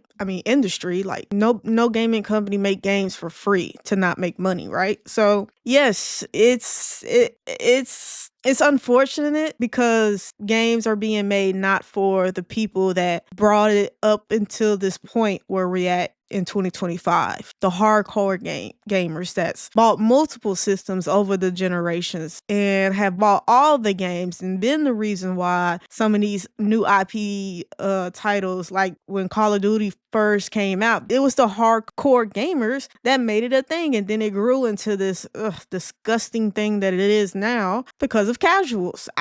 Because the casuals got picked up on, and so they tried to market it for anybody too. I can't stand when they say, "Oh, this is for any and everybody." Bitch, no, because not any and everybody plays video games, dumbass. So it's not any and for everybody. But they love to say that. It is a shift once a studio starts gaining casual fans, and so their mindset starts shifting away from hardcore gamers, quote unquote. And you know, the casual gamer will buy the game, probably play it because of FOMO. Oh, it's on all these social medias. I see all these gamers, streamers talking about it. Oh, let me see what's up. They poke around every now and then they pay they $60, $80 for it. They'll probably buy a couple, DLC or whatever little things, nickel and dime things that game companies do, and they'll probably drop it and move on. While the hardcore gamers are left with a product that is just subpar. And that's kind of the toxic relationship that hardcore gamers have with gaming studios right now. And they have with casuals, because casuals do dictate a lot of things that go in games. And they dictate how things are released in the state. And casual gamers really don't care about, this game was really just released on the 35th anniversary just a minute ago. But let me go ahead and just spend $70. Like the casual gamer ain't paying attention to stuff like that. And, especially kids. Kids just know they want the latest thing that's on the market. So if that Pokemon game costs $100, they gonna complain to that parent until they get that $100 Pokemon game. It's a mix of all those things. And it's, like I said, gaming is really in a shitty position. And I'm really scared for the future of gaming and where it's going, and how all these indicators point that it's not going to get any better, probably going to get a lot worse. So that's just my initial thoughts. And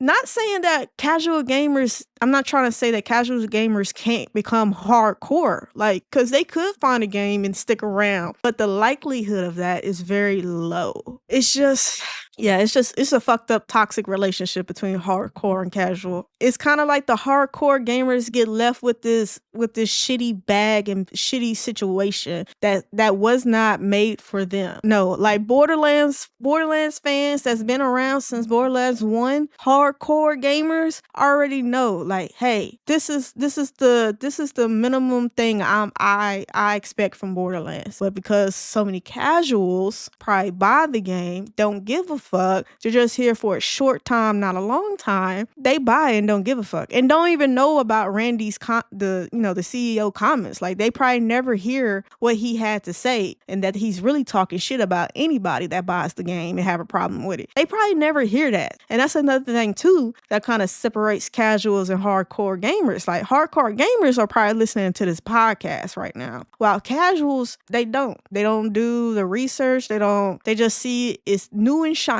so I want to buy it. So it's a real toxic dynamic, and it's a dynamic that's not going to go anywhere. It's here to stay. And honestly, it's probably one of the biggest contributing factors in why the gaming industry is what it is right now. But let me hear what you have to say. So I feel you are 100% accurate and on the ball. The casuals taking away the influence of the hardcore market. Once upon a time, gaming in itself, in its entirety, was based off of and made for the hardcore. Your D&D people, the guys that make their spreadsheet on, their mages, the pen and paper RPGs, the text-based video games.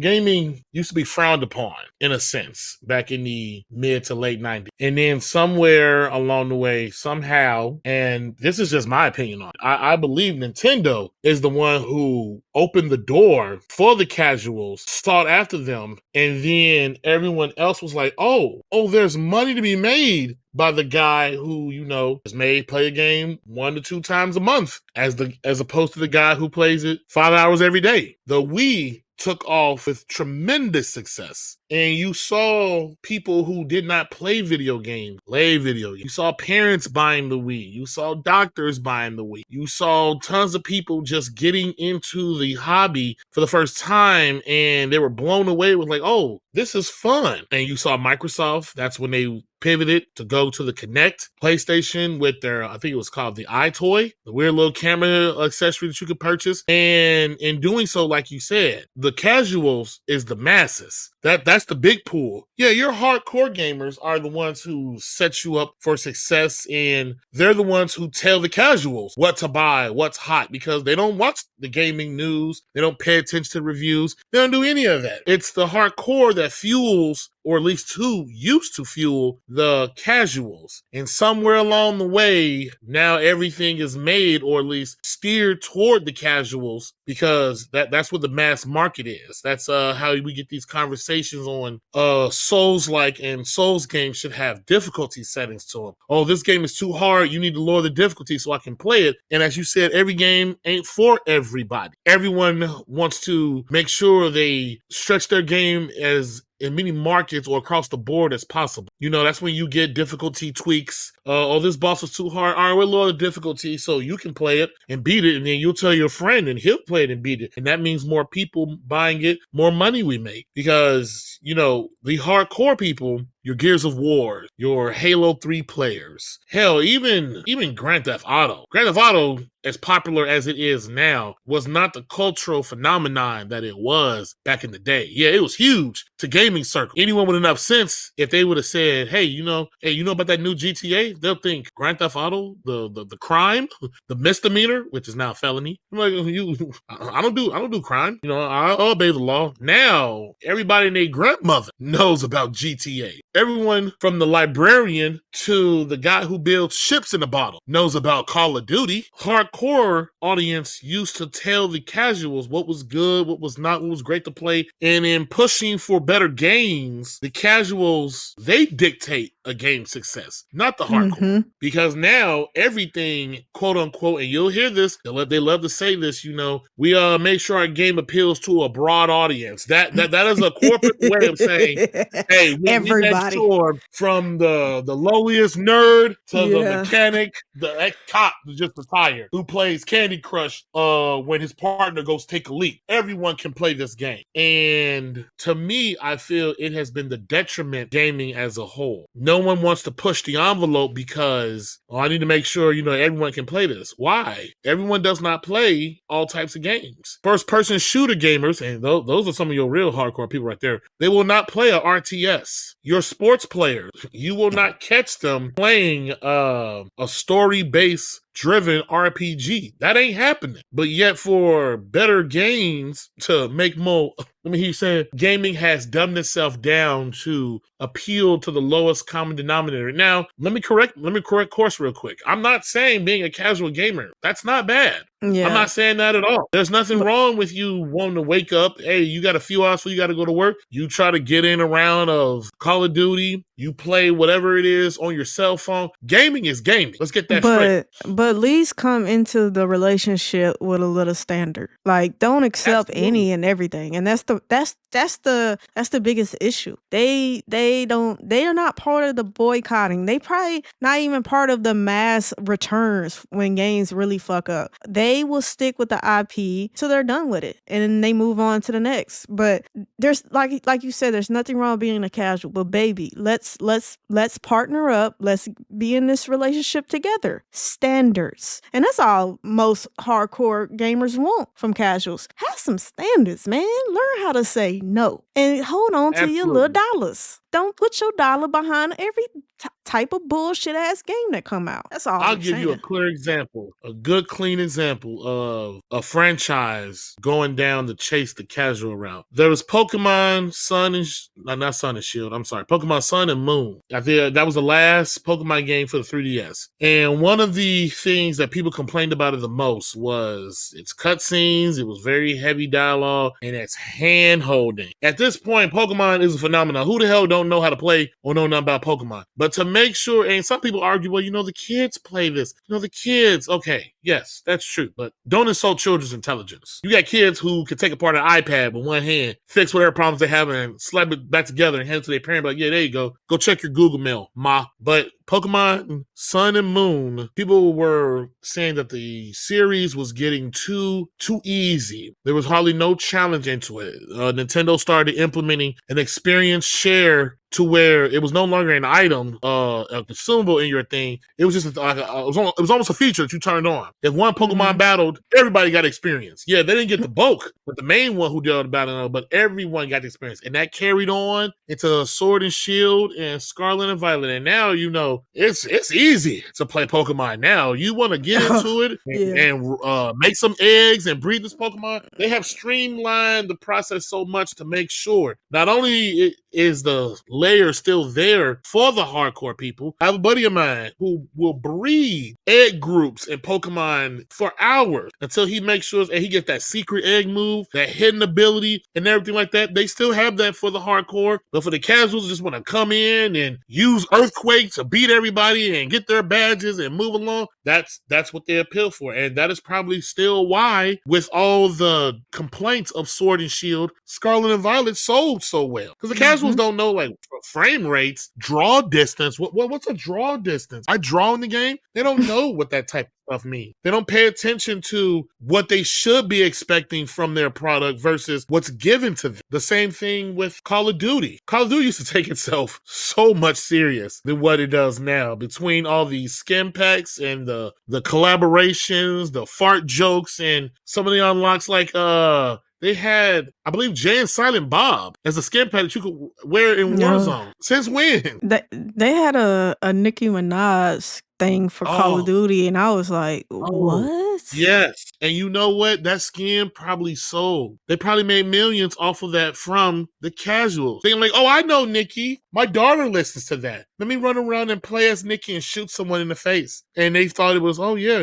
this was cute. This was entertaining. And they fell for it. The casual market has hit everything. I would even say, hell, even your 2Ks and your Maddens. Another thing we talk about here on the channel, the dying of sports games and the rise of the microtransaction. Your casual market don't know a damn thing about what should be working and fixed. All they know is, hey, this new sports game came out. I watch basketball. Oh, it has an updated roster. Okay. That's the same shit slop you had the year before and before then. It has eroded the influence because now when a game is made, and instead of them listening to their hardcore audience, of them telling them, hey, what's wrong with the game? We have these issues and etc. But the mass market, the casuals like, yo, I'm having fun. I'm just killing somebody. I love the game. Add more skin.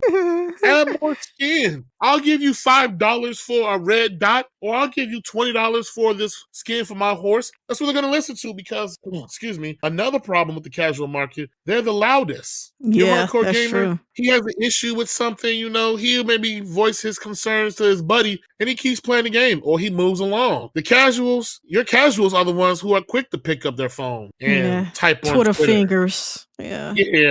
Post an Instagram a picture like, hey, this guy killed me. I can't make it past this level. Granted, it's the first level and not the main boss, but it's a sub boss. And then the game will get dumbed down. Your hardcore feels some type of way. But to the developer, they're like, hey, we sold 20 million copies and we expect only to sell probably 4. Because the masses picked it up. And that's kind of where gaming is going. A lot of the quote unquote modern gaming slop is to appeal to the little guy because there are more little dudes than it is of the big one. Hell, that is the only reason EA and Battlefield have changed course with Battlefield 6 because the game has fallen so far from grace, so far of what it used to be, and have realized the detriment of appealing to the casual is the casuals will leave you very, very quick. The hardcore, and that's why Battlefield 6 has made the changes that it did, has made the turnaround that it's doing, listening to its true hardcore audience, and has stopped chasing, forgive me, Call of Duty fans, but stop chasing the dream of outdoing Call of Duty because Call of Duty is successful because of the masses, the casual market. The guy that only plays on Friday and Saturday night from his long week at the office, and Sunday he gets his QED reports, he gets his suit pressed, and etc. He plays a little Candy Crush or Clash of Clans on his phone, and he goes back to his work week on Monday. Battlefield 6 is a complete turnaround. The last game, I think it was 2042, and they are constantly listening from the hardcore audience to bring its success back. Like what you said, I agree. Casual market has outvoiced, outshined, and clearly spended the hardcore market. Now, there are some developers, some games, some franchises that still have not lost their way.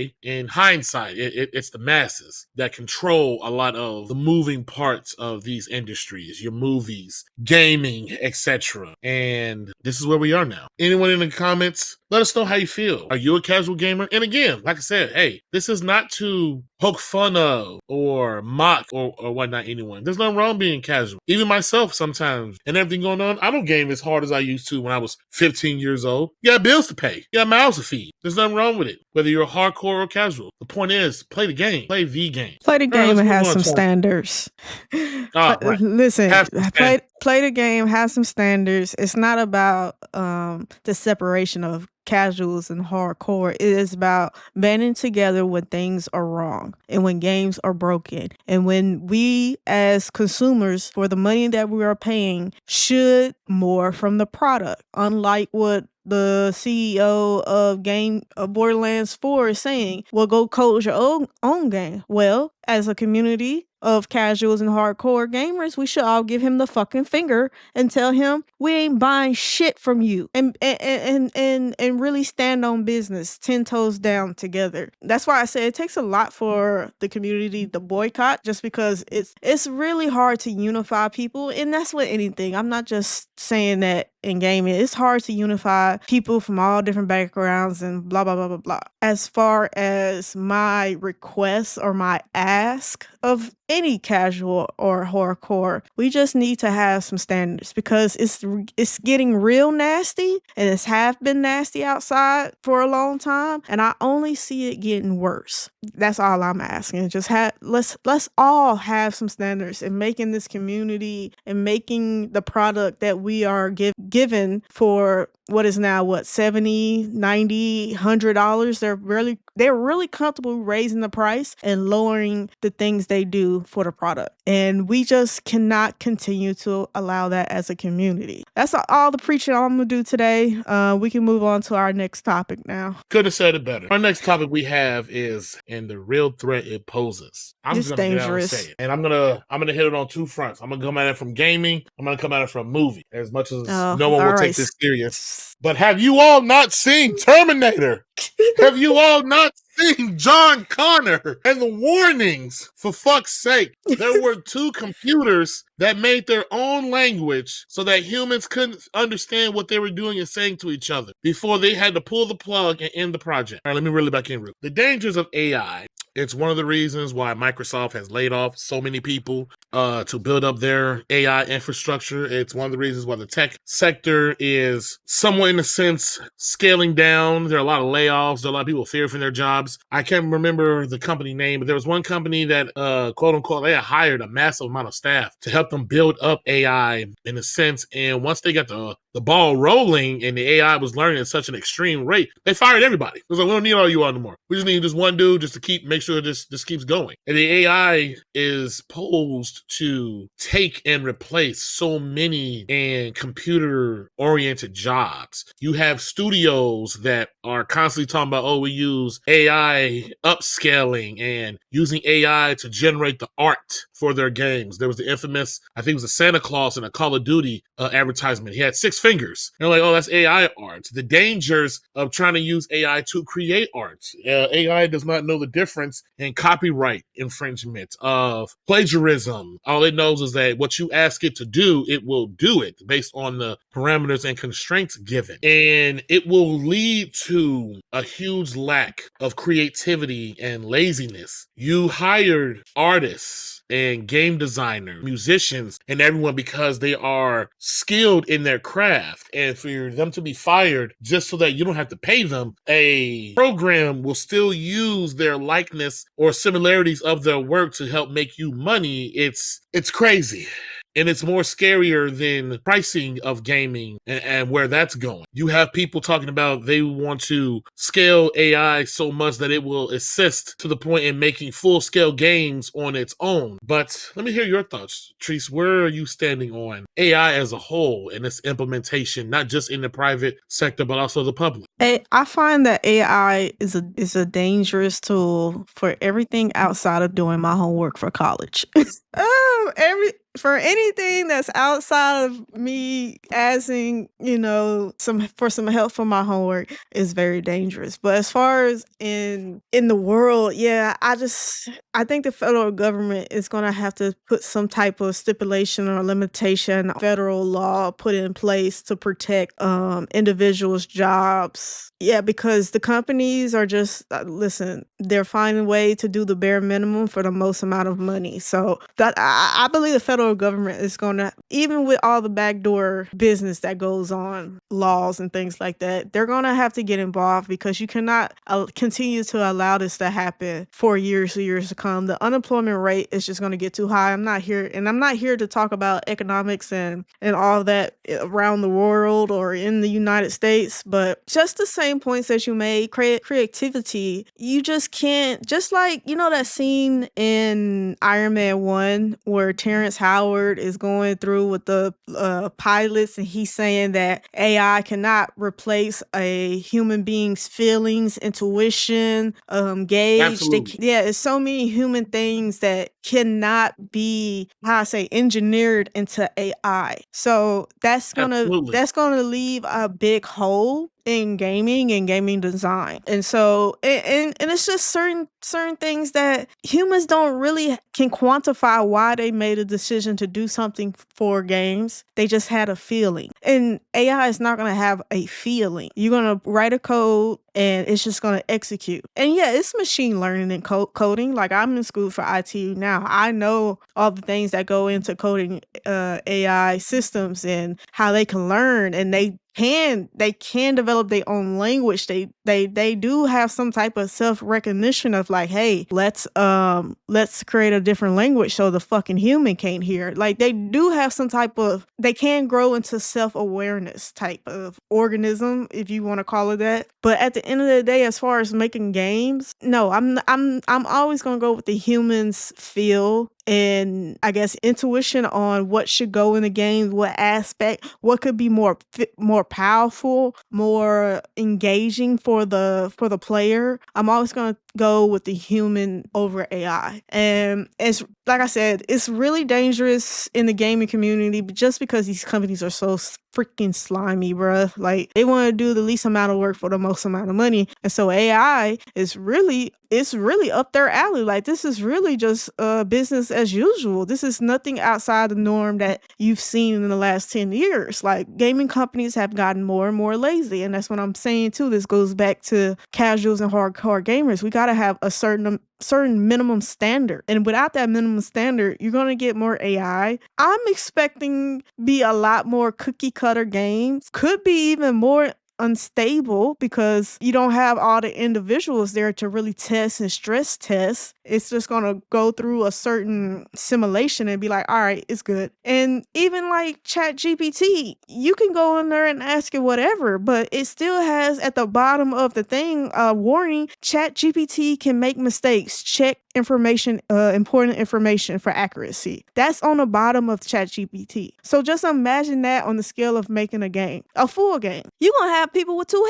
heads. You thought that line from Mass Effect Andromeda was crazy. My face is tired. That could be a every dialogue conversation in a game. Like, that's just the reality. And I'm not saying AI cannot get any better. If anything, it's going to continue to grow. They throwing up all these data centers across the country for AI.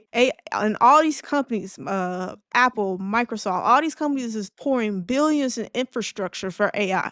So it's not going anywhere. And that's why I say I feel like the federal government has to get it, gonna have to step in to protect human interests as far as jobs and things like that. But as far as making a game, like, I can just imagine the copy and paste shit. Like, could you imagine AI making the next Madden game? How fucking more tragic How that lazy? Madden, How lazy it'll be? even more tragic than what it's already is. That is my outlook on how AI can really damage. Not money wise, because companies will still probably make money. It's just the integrity of the quality of the product. And then you gotta always, is this an ethnical thing to do? Should I replace 200 working employees that, are really good at their job, they've made good products, and replace them with a machine learning program? Is that ethnical? And that's why I feel like the companies are not going to question. The federal government is going to have to step in line and tell them this is the guideline. Like, no, only certain amount of stuff can get outsourced to AI. That's the only way that I can see that people and people's jobs will be protected, because the companies themselves are not gonna, they're not gonna self-regulate this. Bare minimum, baby, for the most amount of money. So I'm really, and like you said, it's a lot of copyright and plagiarism concerns with using AI in game development. I just don't know. I just feel like if an AI made a game, it will be very lacking in an emotional storytelling aspect, which, like I said, humans can understand what could be that could pull on your heartstrings more, or give you this type of feeling like, I gotta go save this person or this NPC. Just like, you remember in Last of Us at the start of the game where he was crying and all that. Like, I don't think AI could regenerate that in a game, in a new IP. I have no faith in that. So, No. Absolutely not. And Absolutely. it's a lot of things that goes into gaming is building relationships with the characters you play around and how they affect your NPC and their personalities and whether they're shallow or fucking very like helpful to you. It's certain aspects that is going to suffer if this actually comes to fruition where AI is making the entire game. So those are my thoughts. Let me know in the comments if you agree or disagree. But yeah, it's scary. It's just looking scary outside for gaming. I do agree with you 100%, but I wouldn't even say just gaming. All aspects of entertainment slash art, Yeah, because I even feel is in movies is danger. using AI now. Because like you said, you take away the human component in art, you take away the passion, you take away the drive that made that person make what they made for the specific reason they made it for. You use The Last of Us as an example. I don't know about you, but beginning of the game where his daughter got shot, I'm sorry, spoilers, even though it's an old ass game, but his daughter got shot from that guy, I think he was a soldier and everything like that, and he was crying and she was bleeding. That was a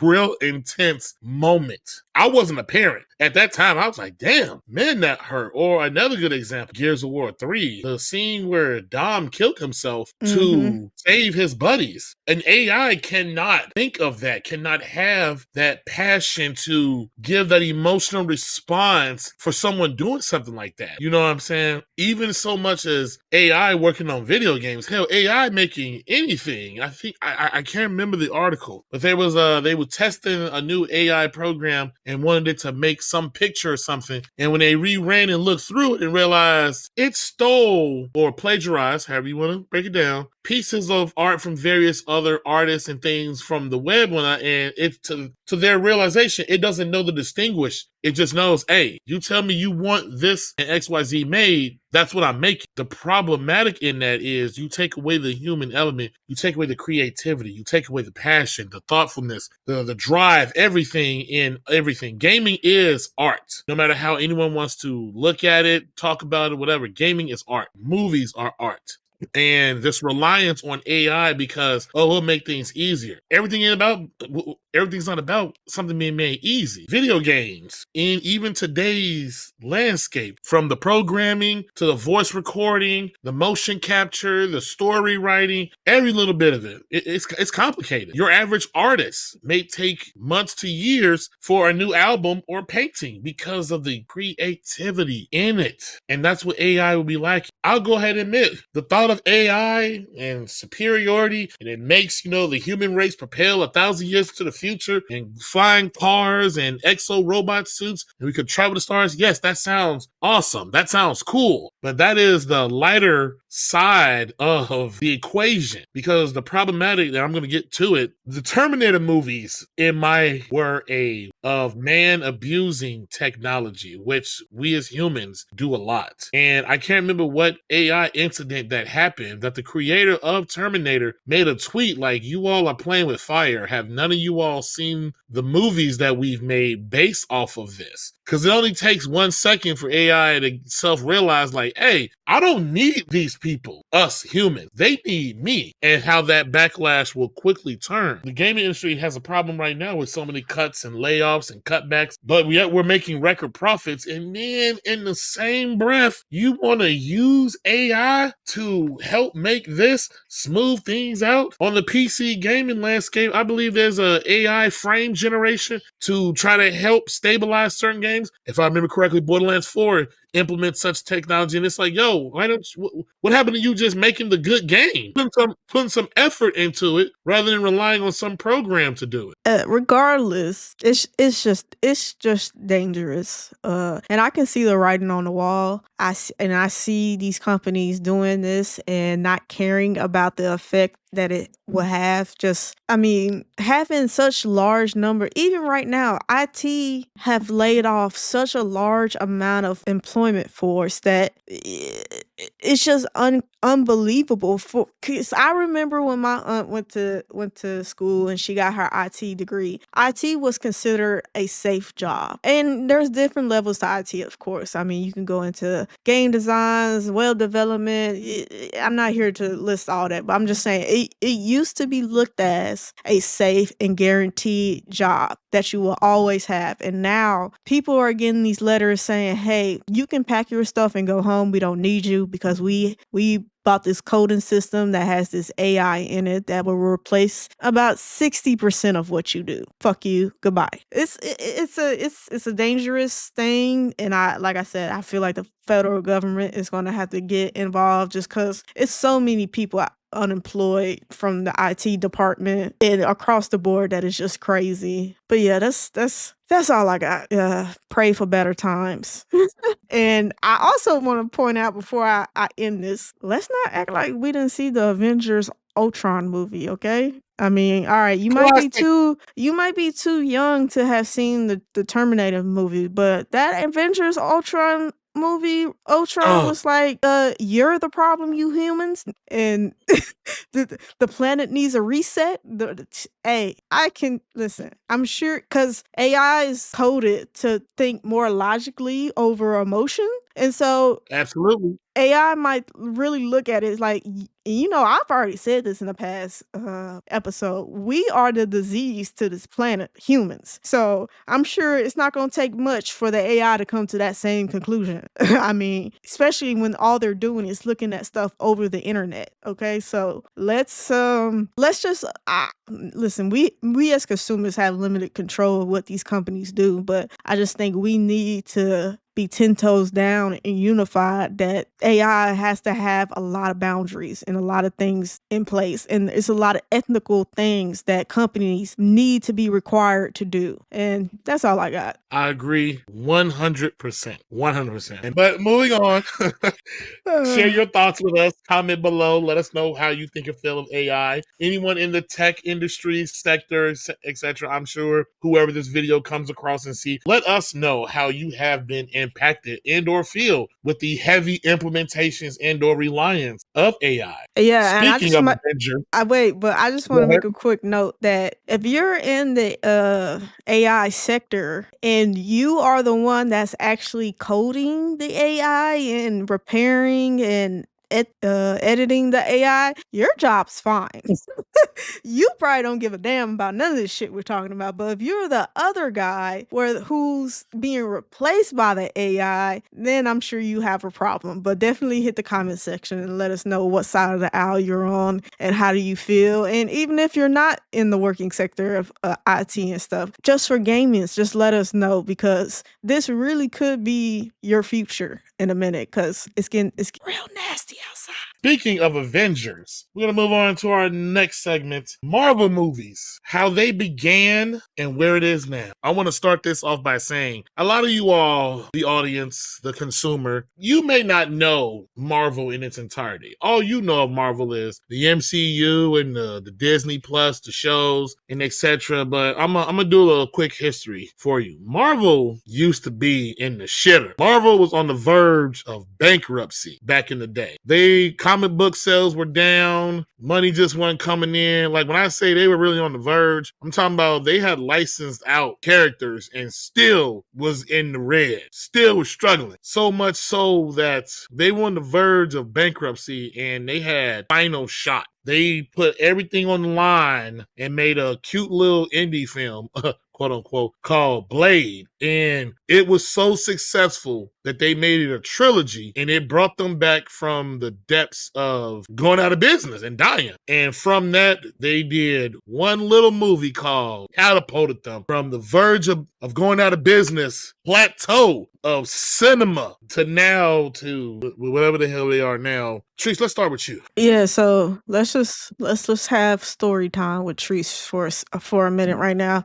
I'm a go in a little detail with what he just said. So in the early 90s, Marvel was mainly a comic book producer, like you said, and owned collective comic sales and toy licensing. That's how they made their income in the early 90s. And then the comic book market bubble burst around 93, 94 from oversaturation, gimmicky covers and stuff like that. So, of course, who did that hurt? Marvel. And Marvel filed for Chapter 11 bankruptcy in 1996. And because of they was buried in so much debt, they decided, hey, let's license out Spider-Man went to Sony, X-Men and the Fantastic Four went to Fox, and the Hulk went to Universal. That's how they made it out of that 1996 Chapter 11 bankruptcy. And so after that, they had a recovery strategy under some new leadership at the time. And they decided Marvel couldn't just be a comic publisher anymore. The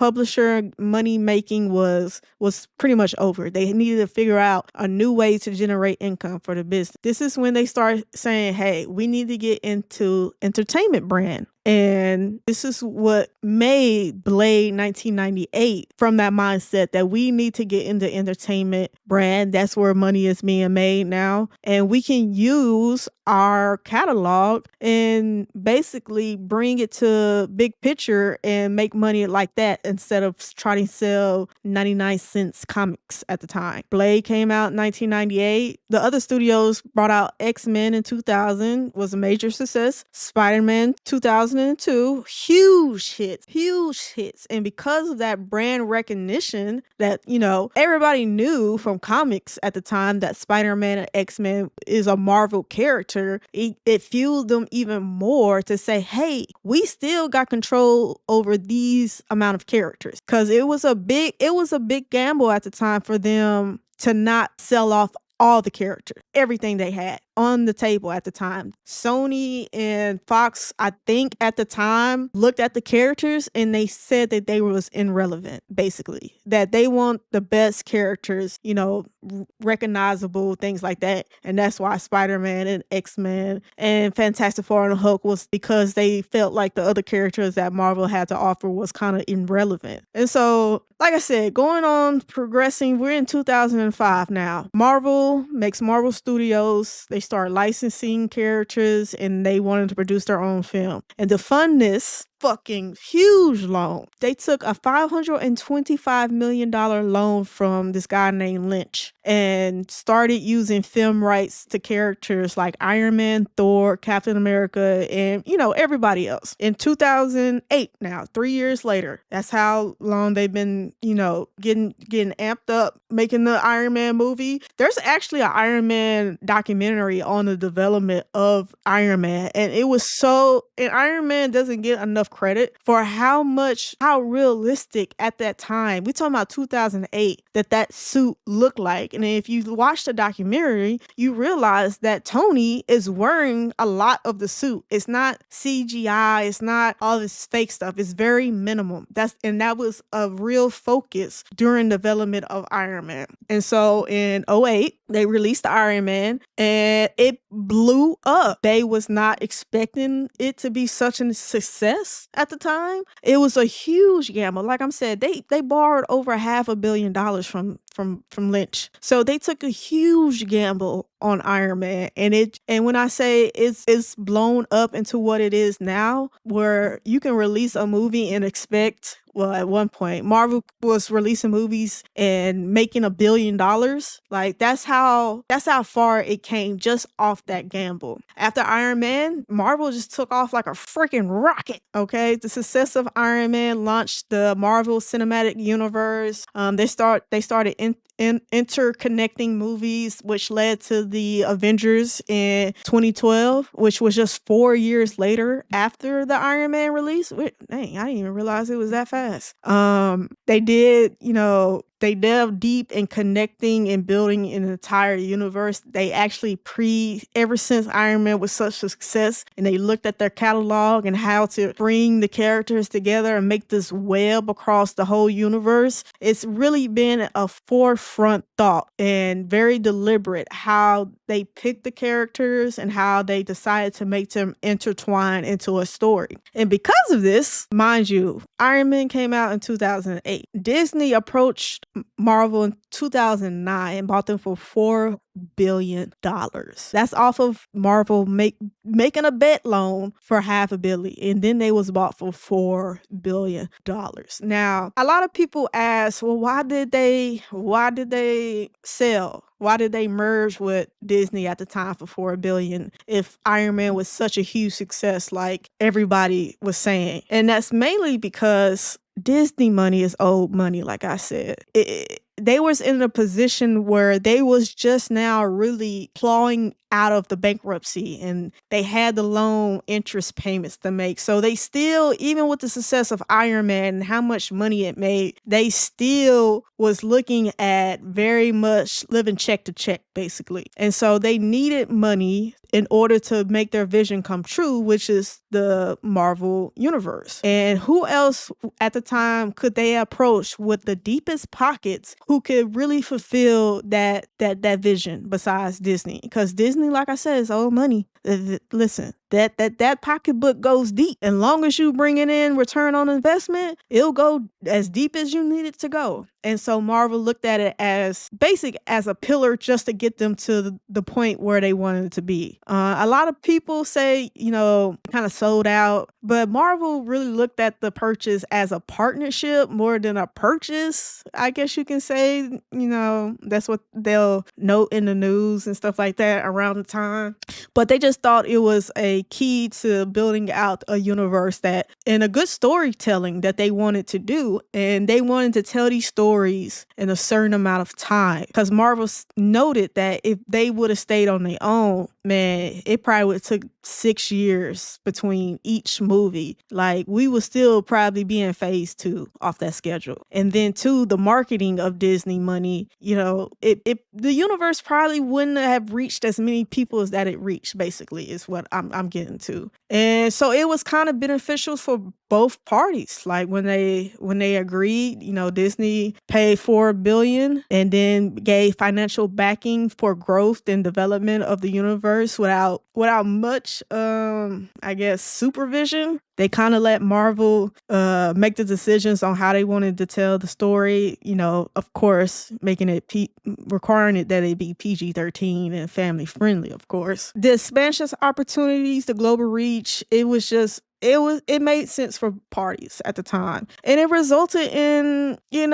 that's one of the best $4 billion ever spent by Disney. The Marvel universe has generated so much money just off the movies, let alone the licensing and the toy licensing. And it's really made Disney relevant, because if you think about that time, just when, Iron Man 2 and everything after that, Disney was struggling with Star Wars. They were actually struggling quite a bit, and Disney was going out of their way looking for something with a deep catalog that they could use for the next 30 or 40 years. If you look at an article from back then, Disney said that actually they were struggling. The Pixar things were not, making as much money as they expected at the time. And so they were actually actively looking for something with large amount of IP that they can spread out for the next 30 years. So it was basically a relationship that benefited both at the time and gave both what they needed to really push into the next generation in the next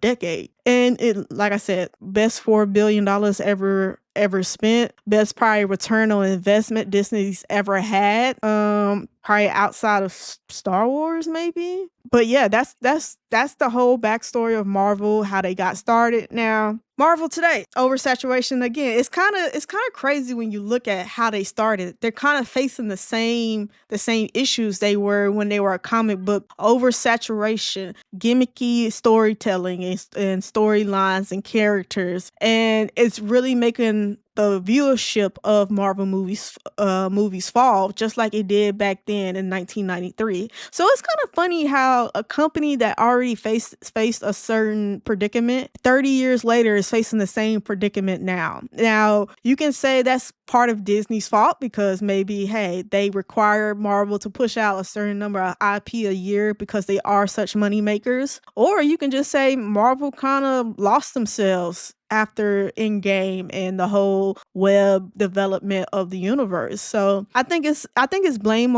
on both sides, but it's kind of just funny how at the end of the day in history everything kind of comes back around. And it's funny because if you so-called learned your lesson one time, you shouldn't be going through the same lesson a second time. So we'll see. Like I said, Marvel bounced back in 1993. They faced bankruptcy. I'm confident that there's no bankruptcy in the future of Marvel and Disney ever is going to happen. But they are facing a little reset, just like in 1993, and they need to sit and really talk about what they're going to do and the standard they're going to keep moving forward. But let me know what you think, what you have to say about the whole the storyline of Marvel. So my thoughts on some of the things you said, which all of it is true. Marvel was going through some shit. Some of the changes they can look are different now versus then. Like as you said, they don't have to worry about bankruptcy and being shut down or closed because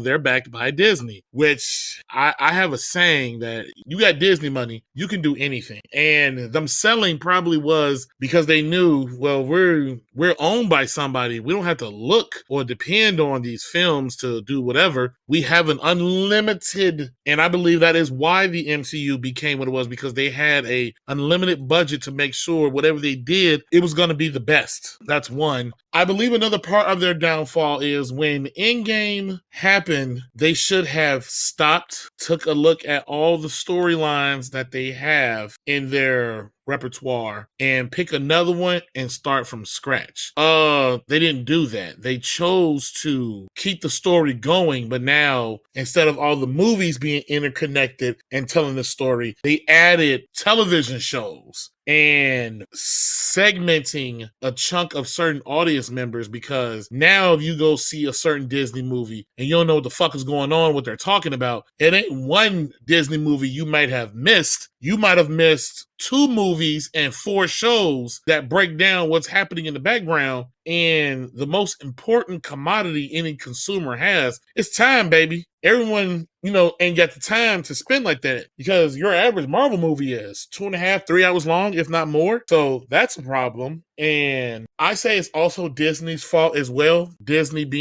wanting more, a bigger portfolio, more return on investment. And like you said, they had them doing so many projects and so much to release, so much to make sure they cover so many bases, because when they struck and lightning in a bottle hit, and they're like, oh, we just got to keep this going. Because I don't know if people know just how much Iron Man made a difference in Marvel's history. See, Iron Man is a household name today. 93 and early 2000s, Iron Man was not the go-to character He was that he he was is now.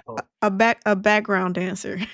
Yeah, like another thing when Trice was talking about when Sony bought the rights for Spider-Man and Fox got Fantastic Four and everything like that. A lot of people do not know. At one point, Marvel was offering Sony almost every character for the price they paid for Spider-Man, and Sony said, "No, we don't want them. We don't want They them. said that those characters are irrelevant. They're irrelevant. They don't mean nothing. We want Spider-Man." And it's funny how they took Spider-Man because, and this is fact. You can go look this up. Spider-Man is the highest grossing Spider-Man merchandise sales, and sells well, from toys, clothes, stickers, whatever. His name is on it. It sells. He sells more, if I remember correctly, more than Batman and Superman. That's how popular Spider-Man is. He hits both demographics, young and old. Marvel, in my opinion, really should have, once they got done with the Infinity storyline, they should have looked at their chalkboard, whiteboard, whatever, and said, all right, in this here, take a whatever few years buffer period and start anew with a new story, and went along with that. This continuity thing that they have going on, it hurts you in the long run, because as new audiences and new members come to your circle to want to enjoy your product, no one is about to sit up here and be told, hey, to know where we're at right now, you got to go watch 10 movies, 20 shows, and play like 3 video games. That person's going to be like, you know what? I'm cool. I'm going back to Lord of the Rings. And they going to move on. That's just how it is. That and certain choices that they made with the shows played another hand into it. We don't need to get into all that. But from where they started to where they are now, it is completely different. And like I say, their success came from this because Disney money is unlimited. I mean, each movie was making over $1 billion. Almost every movie. And that came from the high production quality in the movies. That and Kevin Feige. But we don't know what he's doing today or how much involvement he has because it seems it's just not the same. Whether it's directors, producers, cutbacks, whatever. But Marvel at one time was in the gutter, plain simple and period. And then now, I mean, I don't know what the MCU is, or even if it's still called that. The latest movie I think came out was Thunderbolts, and I don't know. Fantastic Four is the last one. Oh, Fantastic Four. Oh, I'm sorry. Fantastic Four is the last one, and you don't hear the buzz, that you used to hear with a Marvel movie. Yeah, it is. I won't even get on the Avengers when we ain't gonna use Iron Man. That's obvious. When an MCU movie came out, whether it be like a Thor movie, Captain America, whatnot, you couldn't avoid it. Yeah, Every that marketing machine. The marketing machine. It could be 2-3 weeks after the film came out, and them theaters were still packed. Your elbows are still rubbing against somebody like, yo, move. It was very common for people to go see it twice or 3 times. I saw Ultron, I think 2 or 3 times. Yeah, I saw it in twice. Theaters.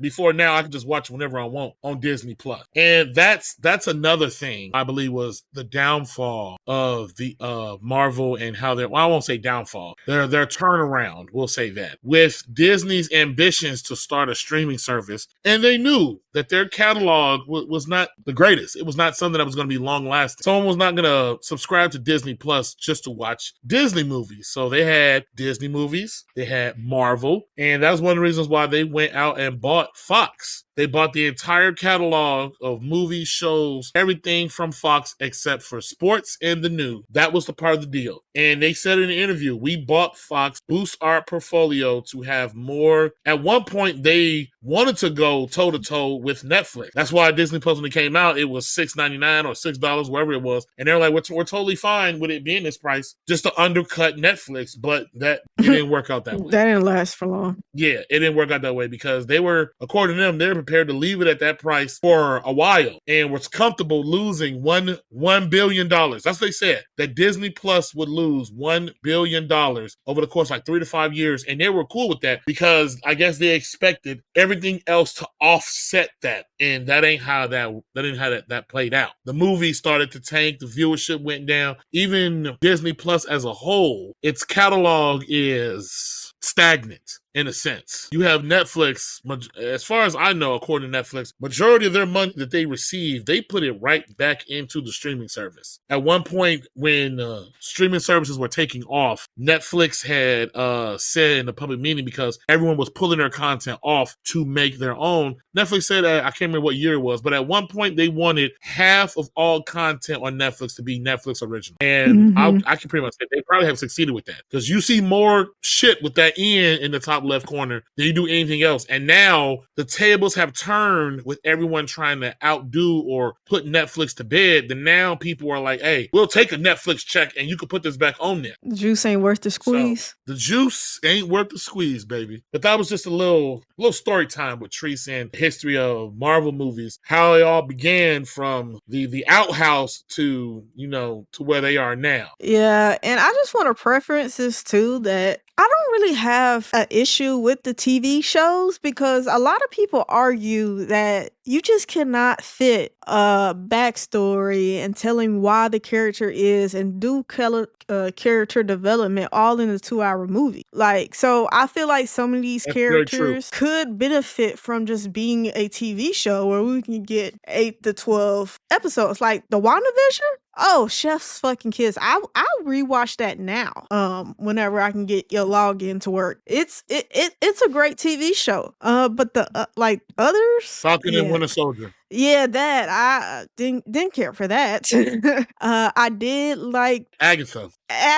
Yes, I love that TV show. I'm like, shoot, like you can keep keep on chick TV show, but not all TV shows hit, rightfully so. Not everything's gonna be a success, but I have no issues with the TV show if done correctly. Some things it's just really hard to cramp in a 2-hour movie. That's why I said in the last episode a lot of Marvel's introduction movies suck because they're trying to cram in all this shit in 2 hours, which is just you're just not gonna get a very cohesive story. And only few Marvel introduction movies work, like Iron Man, Guardians of the Galaxy, and a few others. Doctor Strange, his was a good intro movie, but everything else was like, the first Thor, Captain America, ill. But I say all to say that Marvel will be fine. They will bounce back. They have old money. It's just a little reset. And like I said, that $4 billion that Disney invested, even with the losses recently, still is one of the biggest ROIs for Disney. They bought Marvel for $4 billion. The Marvel universe has grossed Disney over $1 billion. So I think they're going to be fine. They just need to, I guess, learn a lesson they thought they learned in 1993 over again in 2025. That's all I got. Definitely let me know in the comments how you feel about Marvel, the rise, the peaks, and maybe this mini fall and mini reset, whatever you want to call this phase they're in right now. And if Marvel is making movies and TV show that get you to spend that $20 at the movie theater, I'll be real curious because I know I said I want to go see the Fantastic Four, but baby, the only reason I saw it is because we was looking for something to do and it was a movie theater in the mall. Because if not for that, baby, I would have just waited for it to hit Disney Plus. I humbly agree. I believe I don't have issues with the show, like what you were saying, but I really do feel because every show is tied to another show that's tied to a movie.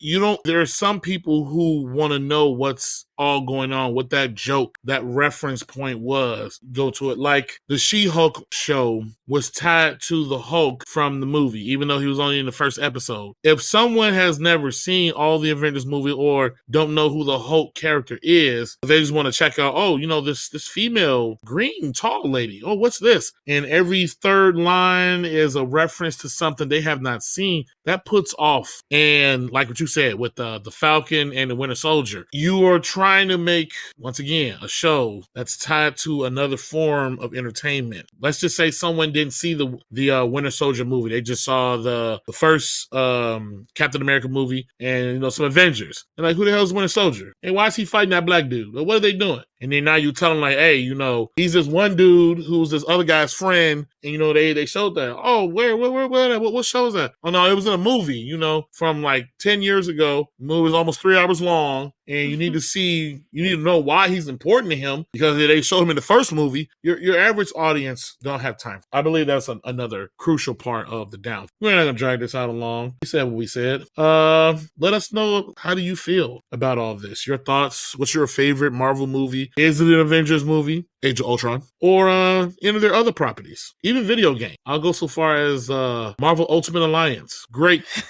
co-op game series. We're going to bring it now to the golden days of anime. I was very interested in bringing this topic because I got a lot to get off my chest. I'm a 35-year-old man, and I love anime. Anime is as rampant now as video games are, but same thing with video games. Back in the day, anime and video games was the things of nerds. That's not cool. Why are you watching? Now are you doing that? But what's also a little bit controversial, anime used to hit a little harder back in the day. From Dragon Ball Z to My Hero Academia to Tokyo Ghoul, modern anime is, in my opinion, a little soft. There's a lot of crying, there's a lot of emotional moments, and then even as far as fighting, I'm going to get flack for this, but I'm a huge fan of the Dragon Ball Z series. But goddamn it, Dragon Ball used to be more than just the transformations. You go back to Dragon Ball Z, the Cell Saga, the Namek Saga. Dragon Ball fights used to have top-notch choreography. Goku and Cell duke it out in the Cell tournament at the beginning when the ring was still there. They were truly fighting. They were truly using quote-unquote martial arts. Your Dragon Ball Super or Dragon Ball whatever now is, a lot of it is some yelling, some color, some transformation, a new power scale, and then comes an attack. Which, I I ain't hating on it, but anime used to be different. My Hero Academia. I don't know if there was ever an episode where that boy did not cry for one reason or another. But that boy Deku or Izuka Midoriya, it was always crying to be the best, crying because he got hurt, crying for something. When I'm trying to figure out when did all this happen. Now you could go ahead and say, oh well, just like with cartoons back in the day, because people don't know this, cartoons originally were made for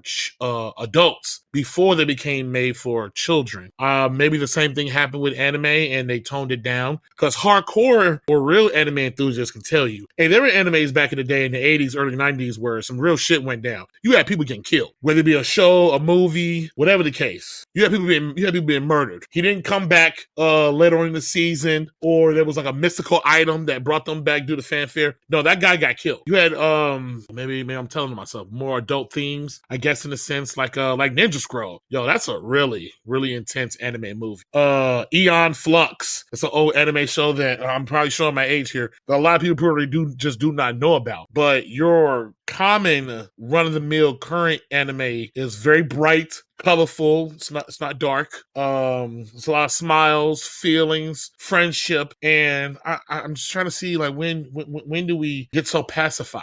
What are your thoughts, Trice? Yeah, so it's a clear. I think this is a little case of casuals and hardcore anime watchers once again. And there has been a little, like you said, dumbed down. Cause baby, some of them old school animes like Akira, Cowboy Bebop, Berserk, it's just raw. Them was Oh some man, raw Cowboy Bebop. ass, yes, them was some raw ass animes. And Absolutely. I remember watching them when I was younger and not even realizing like it in realizing that it's so much layer messaging in the anime.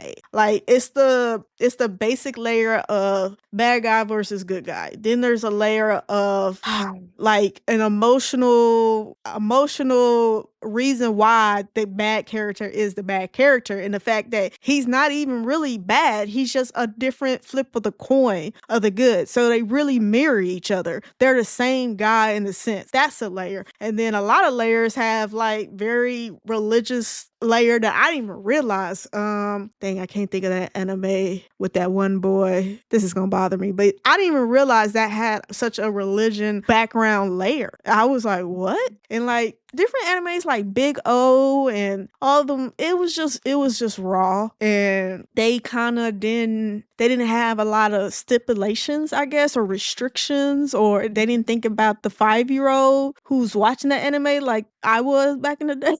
And like I said, it was a lot more raw. They experimented with a lot of different things, and it was really more authentic. And the art style was very bold and very recognizable, and the storytelling just took a lot of more risk. It was a lot of less cookie cutter, I guess you could say, versus new anime. That's kind of why even when you look at Attack on Titan, Demon Slayer, and Jujutsu Kaisen, they are animes that's kind of more reflective of old school anime, but they even though they are your greatest examples of like a cross gen from old to new, they still don't even meet the old standard. They are somewhat dubbed down a little bit. And don't get me wrong, I love Attack on Titan. I love Demon Slayer. I love Jujutsu Kaisen. Like I read the manga of Jujutsu Kaisen just so I can see what the fuck happens at the end. And it's not even saying that it's bad because they're trying to get that casual, 15-year-old or young person, but you definitely have different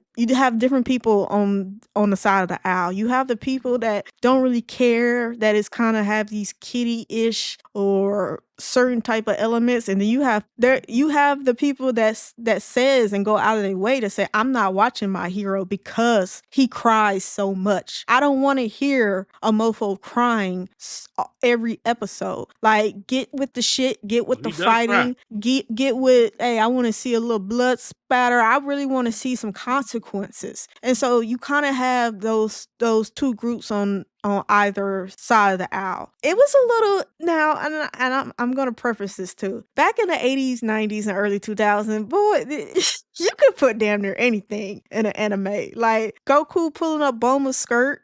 Like, you're not gonna see that nowadays. It was just raw.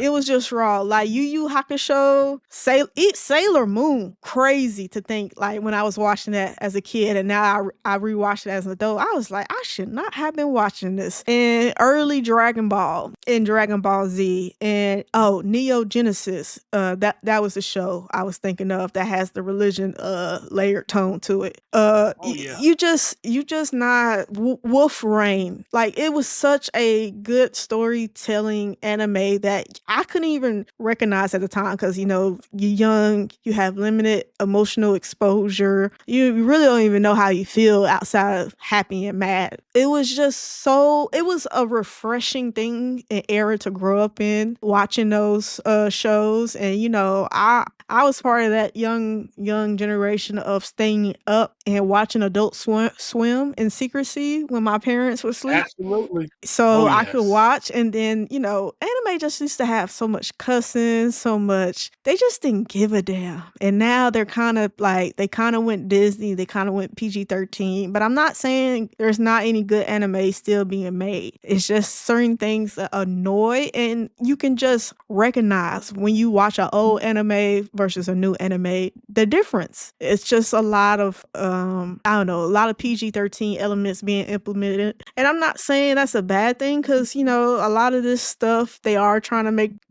safe for kids to watch and things like that. But let's not be confused on those people that grew up on Adult Swim. We some grown ass people and we want to see some grown ass things and consequences. I'm not saying having sex scenes or nothing crazy like that. If they fighting, I want to see somebody unalive and I want to see some bloodshed. I want to see some real consequences, not a mofo crying every other episode. That's just how I feel, and that's all I got. What about you? Yeah, that is very, very much true. I had forgot all about Demon Slayer because as much as I love that show, and he do be crying too. He do be crying as Yeah, well. but it's kind of done in But a better it ain't way. nowhere near as bad as My Hero. Yeah, But I get what you're saying. so no, The casual he market, the hardcore. he be crying, and I just gotta point this out because no way, because My Hero is way worse. At least in the difference in Demon Slayer crying, he had some real things happen. His whole fucking family was slaughtered on him going to go sell coal in the village. Like that is a valid reason to cry. Now Deku,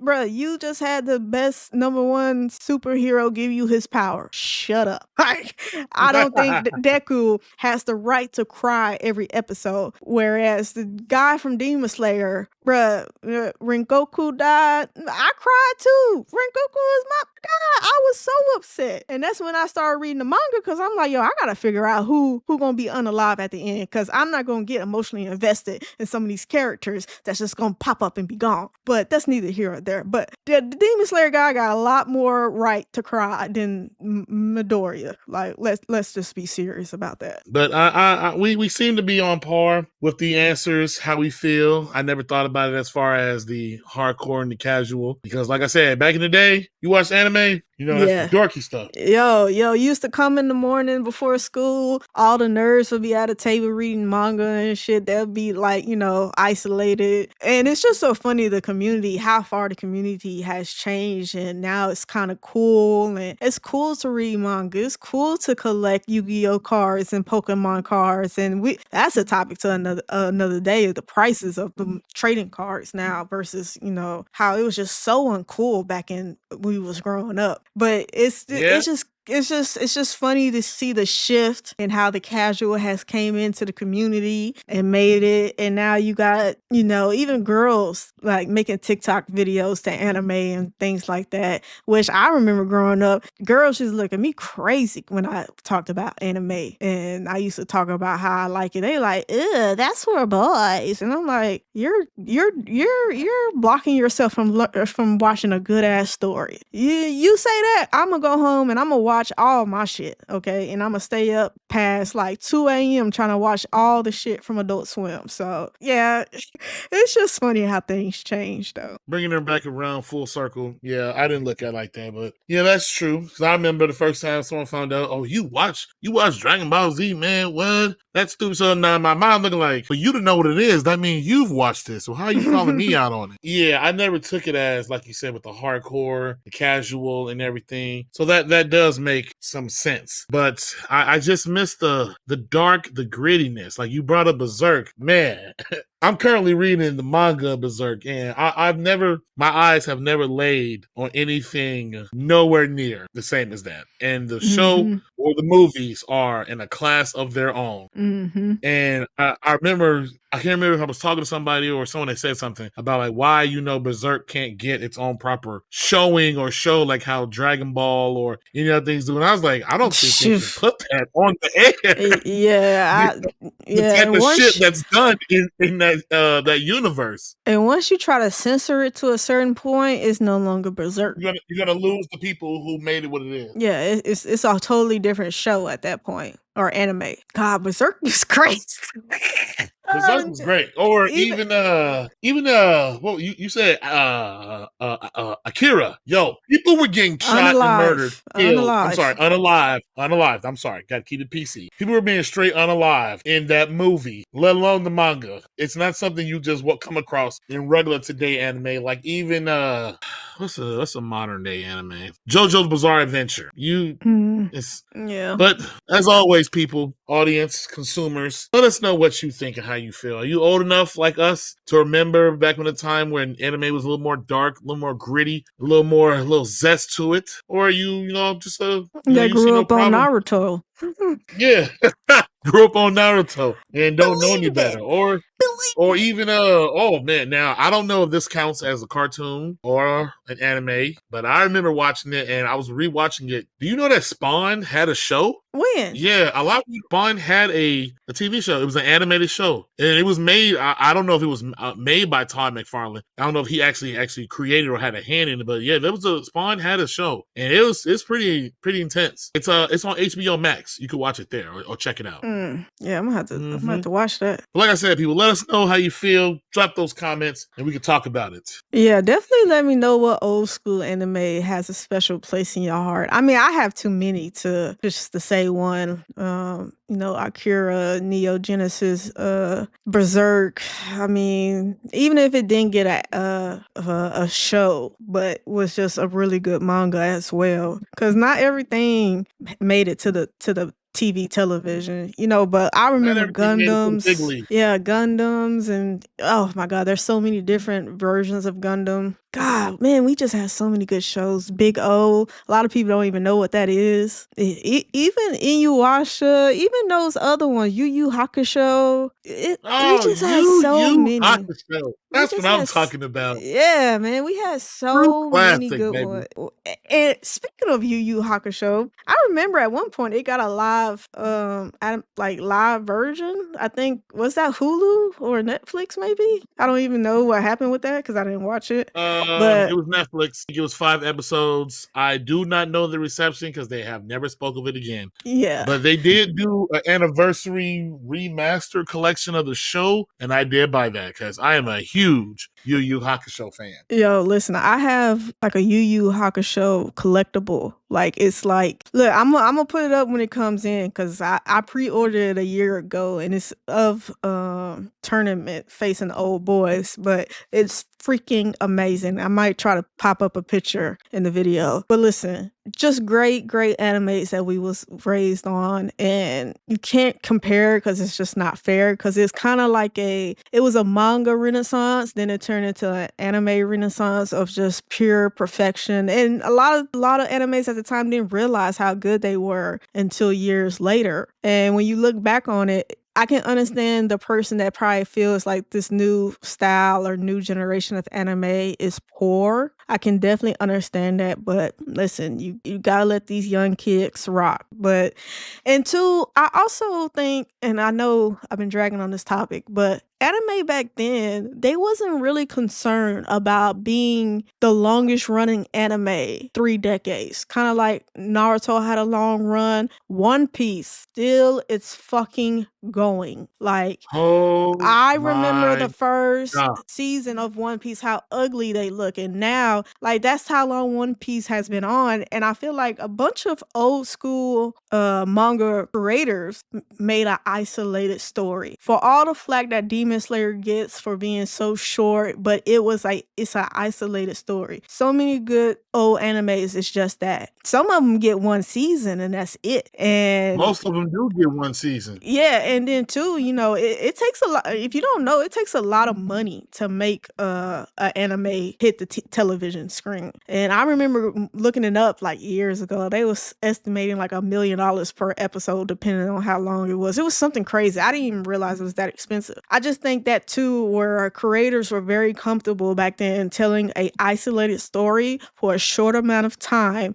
for the most amount of impact. Versus now, I think a lot of animes try to get a minimum 5+ seasons, so they can sell merchandise and do all the things they need to do to recoup money and make money. It kind of hurts the product. That's it. Definitely let me know your favorite anime, old school anime, and why, and kind of like tell us how you grew up watching these R-rated ass animes without your parents realizing they were like. I remember my mom was like, "Oh, you watching cartoons, Mom?" I'm like, yeah. And she walked out the room. I was like, "No, this motherfucking head just got popped off."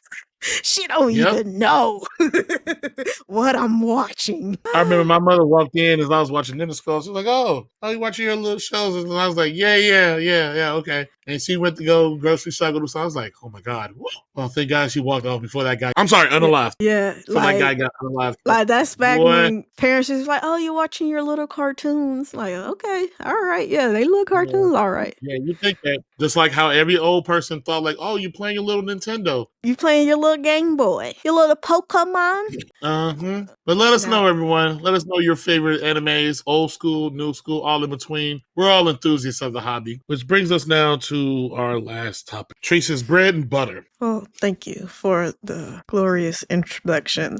So it's just a few things in Tech Talk this week. First, just want to run down the Meta glasses that was announced at the Meta conference a couple days ago. These are by far. So I just want to preface that these are really putting Apple and that whole Vision Pro thing kind of like, what the fuck? Because I mean, mind you, that VR headset where Apple is kind of like I don't know, it's just over. Everything is over the top. It's $3,500 for a very limited amount of content. These, on the other hand, Meta announced that these are $800 and they are still partnered with Ray-Ban. But these are the closest thing to having Tony Stark glasses because it has a mini display in the lens, like literally that you control with hand gesture. There's a mini screen that pops up in the corner of the lens as you're looking out of it. So these was the biggest announcement and big hot topic from the conference. I just want to go down the list. So basically, you see the little display in the right lens right here.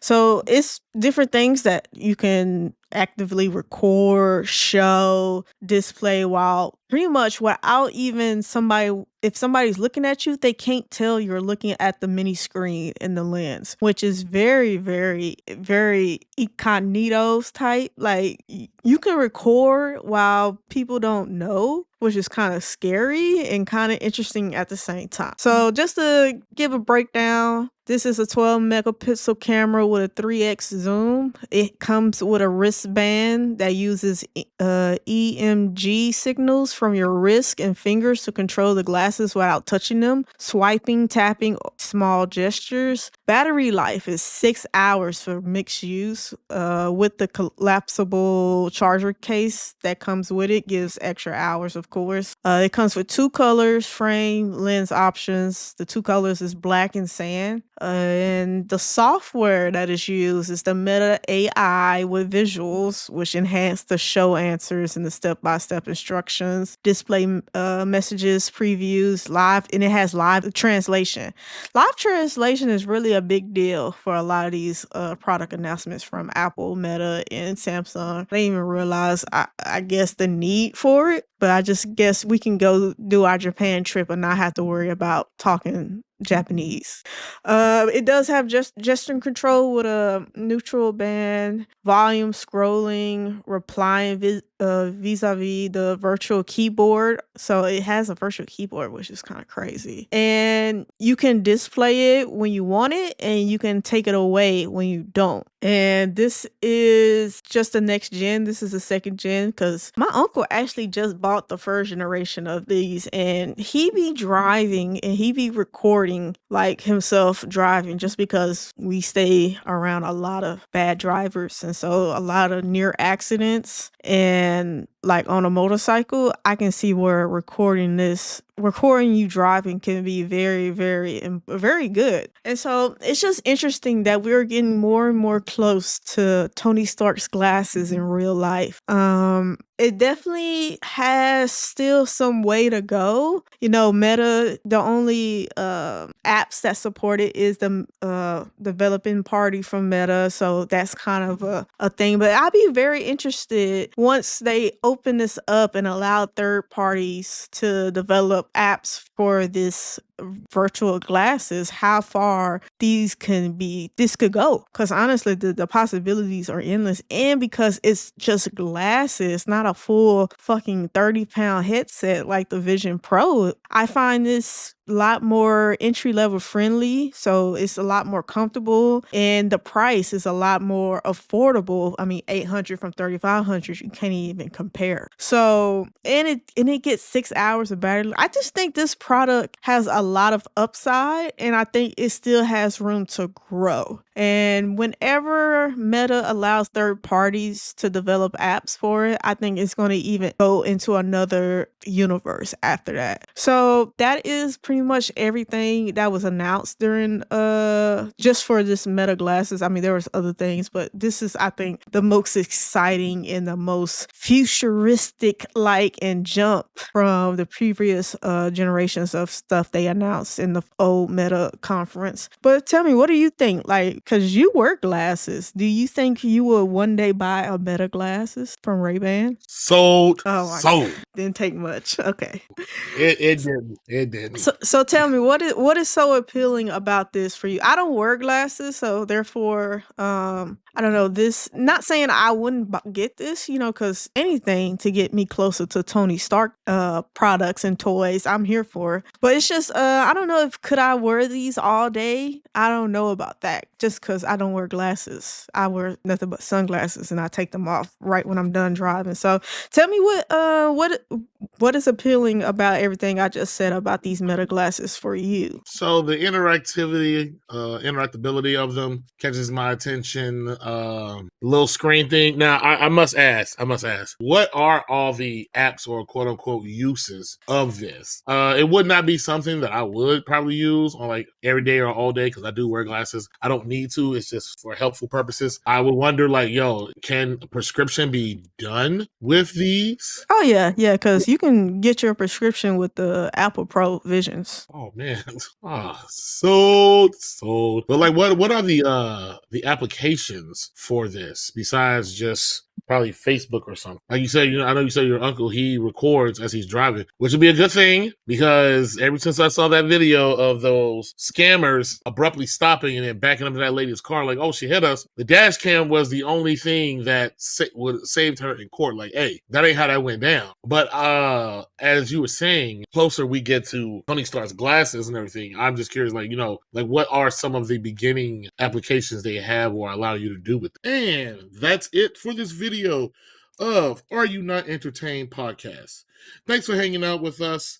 Don't forget to like, comment, subscribe, and hit that bell so you'll never miss our next hot take. Until next time, are you not entertained? The glasses support, it's just basic device management setup, media capture and sharing, meta AI integration and voice assistant. So basically like Hey Siri, so you can kind of just do that with your glasses.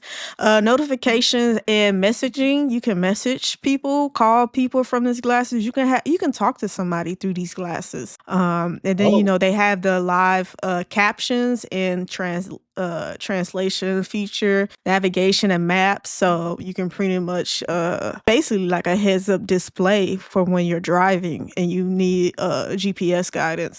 You control music and audio controls, and just like I said, gesture controls. You can look at photos, you can play videos, you can share straight from the glasses itself. And there's a lot of more apps and functionality that is still in development that they're in like actively trying to develop now. They're actually trying to allow you to edit video in the app for the glasses, which is crazy to think about. But I'm just really curious the battery life, and I know the case that it comes in has it charges, but like for people that do have a prescription, like is that going to be a thing? Like, are you going to always want your glasses to be be powered on if this is your prescription? Because I mean, and some of these things you probably can turn off. I mean, I'm not saying like a lot of these things you have to keep on all the time, but I'm just really curious for someone that wear glasses, would this be something you will wear,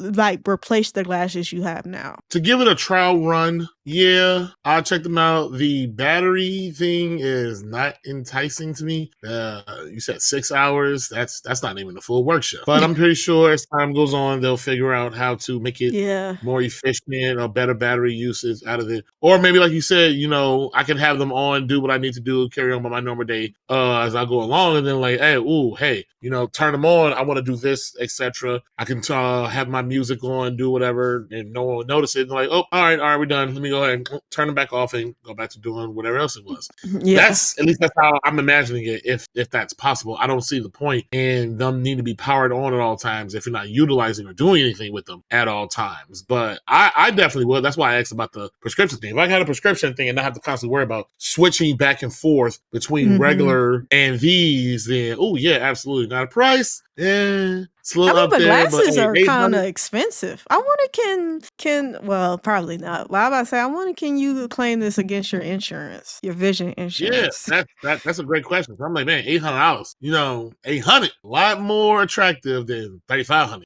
800, that's a hard no. 3,500, that's almost more. Yeah, it's definitely a steep step up. And I would say that, like I said, I went and did the Apple preview of the Vision Pro. It's a very uncomfortable after after a certain amount of time. It's very, very heavy. And these, I just think comfortable when it comes to comfort is probably going to outdo the Vision Pro. And not saying they're really comparable, products, because the Vision Pro is kind of more like a VR system, where these are like a everyday wear type of thing, but with an enhancement feature. And so I just think I'm really intrigued by this product. I don't think too highly of Meta. And there's one thing too with these I'm really curious is security. Meta has kind of been known to be kind of, not saying they lax on security, but like they're just not like where Apple makes a valid like, hey, no, we're clink clink, we lock down. Meta is kind of hey, that's not something to deter anybody from buying the glasses. That's a company practice thing that I have an issue with. But I'm very intrigued by this. I don't know if this is the second generation, so they have made a lot of improvements from the first one, and it's gotten better. I'm just very intrigued on the future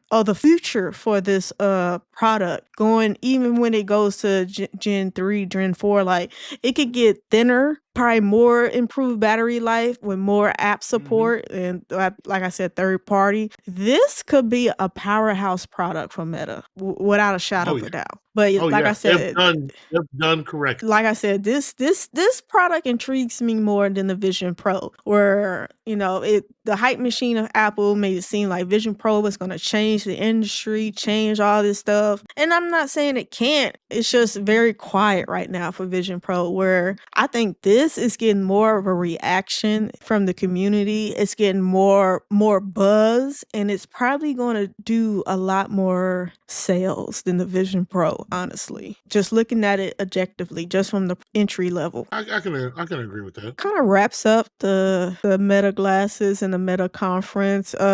Very much intriguing conference. Watch it if you didn't watch it. And let me know in the comments, like, are you excited for these Meta glasses? Could you see yourself wearing these all day, every day?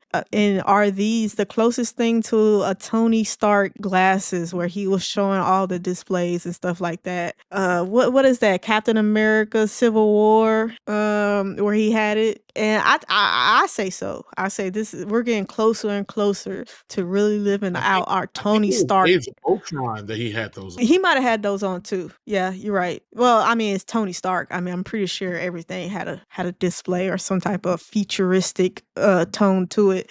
But yeah, I'm very intrigued, very excited. Not saying I'm going to buy one now. Like, let's calm down now. But I listen, Gen 3, if it could like get thinner and more battery life and display probably get even more intuitive, I could probably see myself dropping the 8 with ease. I say we get the battery life together, maybe some better color options. You know what I'm saying? I'm sure the thickness is due to probably for durability and for all the durability tech in the battery. inside of it. Yeah. But we get down to maybe a clean 500. No, you got me.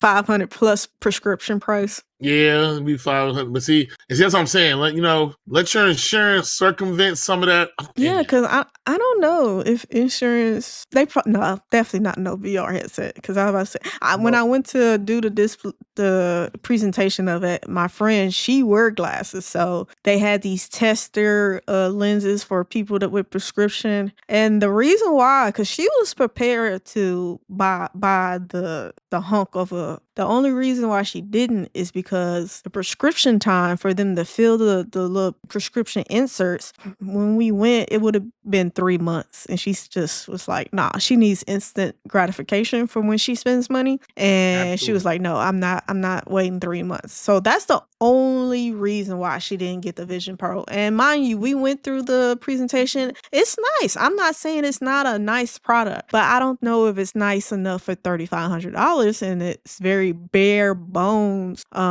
features and applications. Now, could I see Apple Vision Pro kind of doing like these Meta glasses, where the second generation is a lot more tuned, is a lot more has a lot more support? We got to talk about bringing down the price and making sure it's not so goddamn heavy. I think, yeah, the Vision Pro could do some generation 2, could do some spikes in sales, but as it sits right now, yeah, the Vision Pro is just not entry-level friendly to where these are. And I think Meta has positioned themselves very deliberate with their price point of $799. And these do come out September 30th, so they are going to be available here very shortly. Of today's recording is the 20th, so 10 days these will be on the market.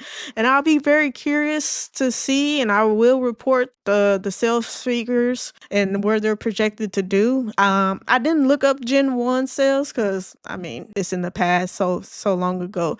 But I just think this is very intriguing. Moving on. And this is just our last thing we're going to talk about in Tech Talk this week.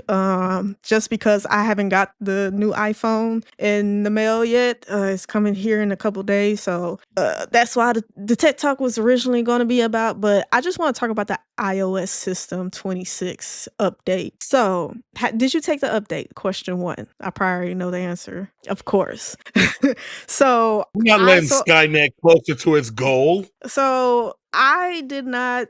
I didn't get the phone. The phone is coming in 2 days, but I did get the new Ultra 3 watch. And when I say beautiful black watch, spectacular battery life. It's everything that I thought it was. But in order to start up the watch, I was forced to do this 26 update. And I just I just want to run down everything that is offered in this iOS 26 update. This is them going very heavy with this liquid glass design. And I just want to preference that I don't really know how I feel about it in everyday life and usability. It's kind of, and maybe this is just something I have to get accustomed to. I have to live with for a couple weeks. It's kind of I don't know how I feel about it. It's just I don't know if I like it. I don't know if I hate it. We was talking to our friend in the group chat. You know, we talk a lot of stuff. We go back and forth about a lot of Apple and tech things. He said that this is the transparency can be adjusted, and he did adjust it. You know, just for visibility improvements. And he said this is something that Apple is probably gonna keep tuning until they get to a good point. I just don't know how I feel about it. I don't know if I like it. I'm look, just like you, I'm kind of confused. And I'm really curious who asked for this. It makes me feel like this iOS update, I mean, it has some good things about it, but I just feel like it's making the differentiation from iOS and Android phones, like the differences are getting more and more blurred. Like they're starting to look like kind of the same, which is very, very different from Apple's approach to, you know, the design and the feel of their products. Like, do you feel like iPhones are starting to look more and more like Android operating systems more than ever before? Yes. Or is that just me? Okay, so I'm not crazy. No, it's not just you. I have stated before. Steve Jobs is no longer with us. Creativity, ingenuity have left Apple. And every so many blue moons when they choose to upgrade, whatever to the phones, it's almost like playing catch up. It's like, oh, we have this. Oh, yeah, this is a nice new feature. Well, Samsung phones have had that 5 years ago. Well, I ain't had a Samsung, you know, and it just really feels like they're just trying to make sure every year when something comes out, hey, we got something. Yeah, they gotta sell you something for the hype machine. Yeah, but that goes to like I was telling you, you know, people are not buying these phones in droves like that anymore. These phone companies have massive marketing campaigns to where either, hey, come switch your carrier and you get the new iPhone on us, half off, this X amount of credit, whatever they can give you, just to make sure we get the new iPhone in your hand so that, you know, to keep you from having the old one. We need to keep you spending. And it's just showing a real lack of, like, what is it that we're doing now? What more can you add to either the phone or the watch that your competitor has not already done and or perfected in some type of way? Especially, I mean, I just think to what you just said, especially when you have this reputation of when you do something, no matter if it's already been done, but when you come to the market and you do it so perfectly. And you can't say that about anything Apple nowadays, okay? Like the fact that it took them 10 years to do a calculator on the iPad is just laughable. Like, get the fuck out of here. Oh, we wanted to make sure when we did it so well, and it was very a calculator don't take 10 years to make, sir. Stop playing with me. Yeah, that reputation that Apple, whenever they choose to do something, they do it so great, so perfection. It becomes the new standard in the marketplace. Is the golden girl days of Apple. It's in the past. So with that, I feel, I mean, a lot of flack for this, that Apple users are like Nintendo youth. They are more than happy and content to just keep eating up whatever Apple or Nintendo gives them. And then let's say a third-party game that comes to Nintendo that's been on every other platform, and they're like, oh man, this game is amazing. This is the best game ever. You know, just so great. And everyone's like, yeah, we already played that. And then it's the same with Apple. A feature comes to Apple, and it's like, oh my God, it's groundbreaking. It's innovative. You know, just, you know, no one could top them. It's like, you know, other phones, the Google phone, Samsung or whoever, they've already had that. And then they're sitting there just like, well, yeah, but, you know, it wasn't like this. No, it kind of really was like that. It's all the same. You know, you're telling yourself something different, but it really is all the same. And I don't know. I don't know. Like, because at some point, when is this going to stop? You know, every new year, the phones come out. And the amount of people that keep adopting and taking the newest set version of whatever is dwindling and dwindling and Yeah. dwindling. Because it's like, well, why? The iPhone 16 does what an iPhone, I'm sorry, I take it even further. The iPhone 12 does what an iPhone 17 does. It makes phone calls, it sends texts, sends emails, and you can watch YouTube on it and the internet. That's pretty much what all these phones are. Yeah. You just want to look sexier while doing it. Yeah. And the camera might have slight changes in it. That's about it. Oh, well, you know, like I said on the last episode, iPhone, they make sure that camera is on point. Every 20-year-old girl going through, you know, her time and trials in life that says, you know, I'm going to be a photographer, and she has her iPhone in her hand. You know, That's she's not on it. gender specific. It's not. There's It's definitely not. men I'm out just there saying, that really think they are a photographer too. Or men who walk around and be like, hey, you know, I love to take a picture of you. So when they just whip out and I'm like, yo, is that an iPhone? But the latest iPhone, that's what they own. But as far as any and everything else, I mean, besides my paranoia on why I don't take the updates, because I mean, let's not forget Apple was caught with their pants down in court admitting that yes, they do tamper with the old devices to make you buy the new ones. But besides that, anyone in the tech world should know new software does not mix well with old hardware. It's just a staple of tech. That's one. Two, majority of the time, I get comfortable on whatever OS it's on, and whatever they add, it's just shift around just enough to say, oh, we changed this, but it's really just the same. You just dressed it up more nicely. Yeah, you went from Stacey Adams to Steve Madden's. That's it. That's all it is. And stop. I'm just saying. This is all my opinion. I'm not trying to down anyone's brand loyalty or whatever the case may be, because like I said, these corporations are not your friends. But you know, it looks nice.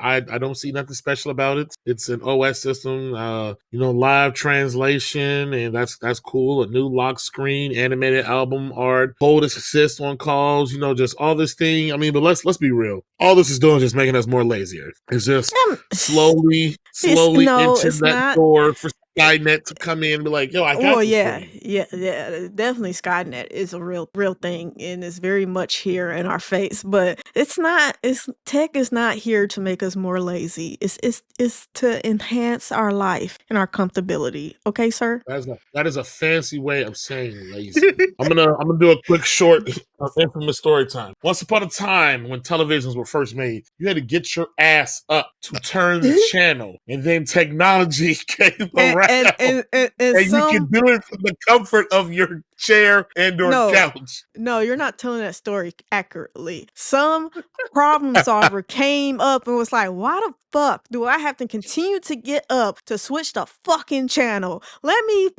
build a receiver that can fucking input when I want to change. It was a problem solver. He came in and he solved the problem. Story, you just added extra words. That's all tech and technology is. It's problem solving. Yeah, it's not being lazy. We'll see about that. Instead of you learning a new language, your meta glasses are translating for you in real time. Hey, and not just your glasses, your Apple Pro is yeah. Well, okay. Yeah, that's a little. Yep.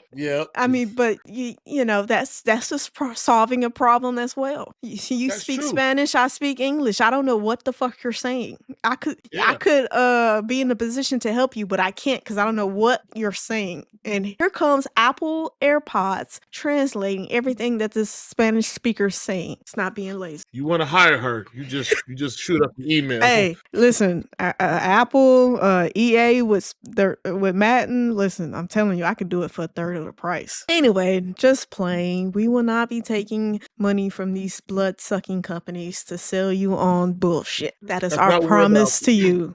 But yeah, just to wrap up, because we are the consumer. Yeah, right. Listen, just to wrap this up, the biggest new features from this iOS update is that the lock screen can be edited and change colors. Whoop-de fucking do. You can make the numbers big, small, the widgets. Whoop-de fucking do. Spam call and call screening and hold assist. Now this is kind of interesting to me. Better spam filtering and call screening. If unknown numbers call you, they'll I guess the system would generate and request who the fuck are you? Tell us your name and the reason why you're calling this number. I thought that Oh, I was like kind of the sound cool. of that. Yeah, because when I say Okay, I'm down for that. I silence all unknown numbers that call my phone, baby, because the spam is just out of control now. And now that Out of can control. they tailor to your area code makes it that much worse. So yeah, I'm here for that feature. Yeah. And so it's that live translation. I said that 5 million times. Redesigning looks like the photo app, the camera app, it looks different. They kind of changed the little, the little icons on the app. Definitely on screen visual intelligence. Now, in the keynote or event, whatever you want to call it, they did kind of tell that they're making these strides to improve the AI. Because let's be honest, in the last year's iPhone, the AI branding was a bunch of bullshit. But even with the AI support, it's just now catching up to Samsung and Android. A lot of stuff that they've already been doing. Like if you text somebody that, hey, I have a flight at such and such time, the AI of the phone will literally pull up your flight information and embed that in the message. Things like that has already been a thing with Samsung and Android multiple years ago. And here is Apple just now catching up. So it's that, a little other enhancements, adaptive navigation. They did redo the Apple CarPlay. It has that mirror glass, whatever you want to call, look to it. And I know the Apple CarPlay is supposed to get a big update here shortly. Whenever that's supposed to release, I can't even remember.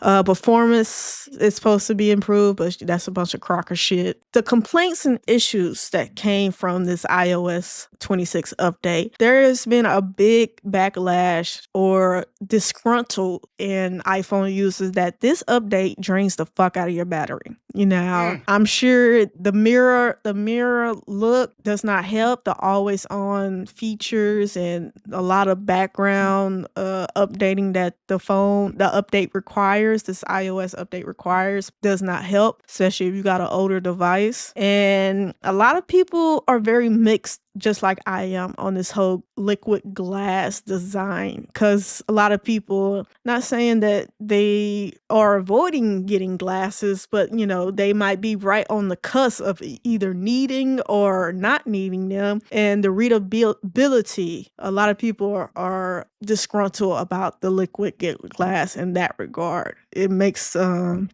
especially in the control centers, they complain about the visibility and the readability of that, and they just don't like the liquid glass design. It's not for everybody. It's overly fancy, visually heavy, it's very intrusive, and and like I said at the beginning, it takes some time to get adjusted. I took the update Friday, it's Saturday, I'm still adjusting, and I've been playing with the transparency setting in it. It's definitely gonna take a minute, and I think Apple still needs to tweak it some here and there throughout the upcoming year until we get iOS 27. I think it's still some adjustments that need to be made, but that is the iOS 26 update in short and sweet recap. And like I said, next Tech Talk next week, I will have the iPhone 17 Pro Max review, because I will have it in my hands then, and I'll definitely set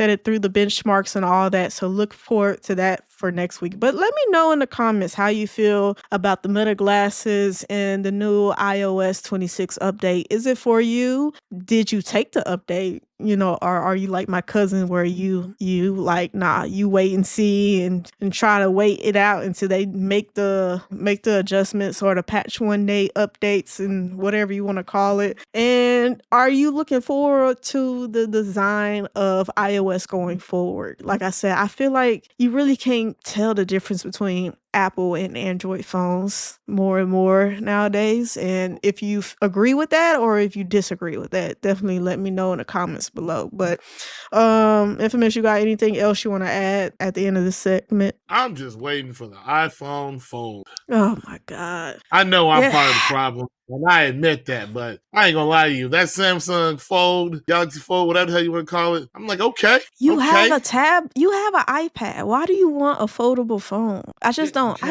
get it. I can't take my iPad with me. Yes, you can. I take my fucking iPad everywhere. I can, but it don't fit in my pocket like my Oh my phone god. does. And here comes that word lazy again. Oh, I said I'm part of the problem. I'm a hypocrite. I know my flaws. I know that I contribute to the bullshit. But hey, it'll be something different. I'll get it, love it, and then a year later, like, I mean, I'm not getting besides no that, foldable phone. I would like to hear your thoughts on the new watch, because this is the Ultra One, and you have the 3 now. So I'll go ahead and take a look or think about upgrading. But I mean, other than that, we've discussed. Apple ain't no different than a new Madden. Same shit than a new box. Nah, yeah, that is facts. That's why you don't buy the new Madden every No, year. Listen, you yeah, go. I can wait.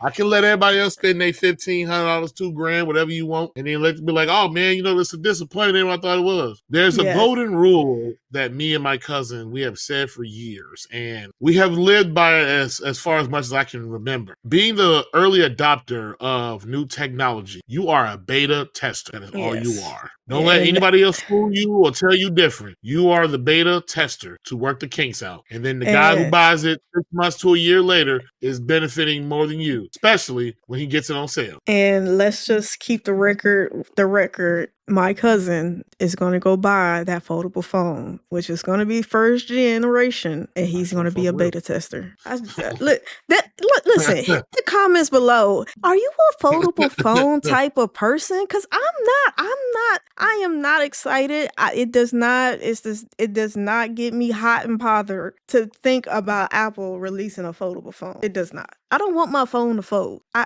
just listen. I just need help in the comments. If you want a foldable phone like my cousin, please tell me why.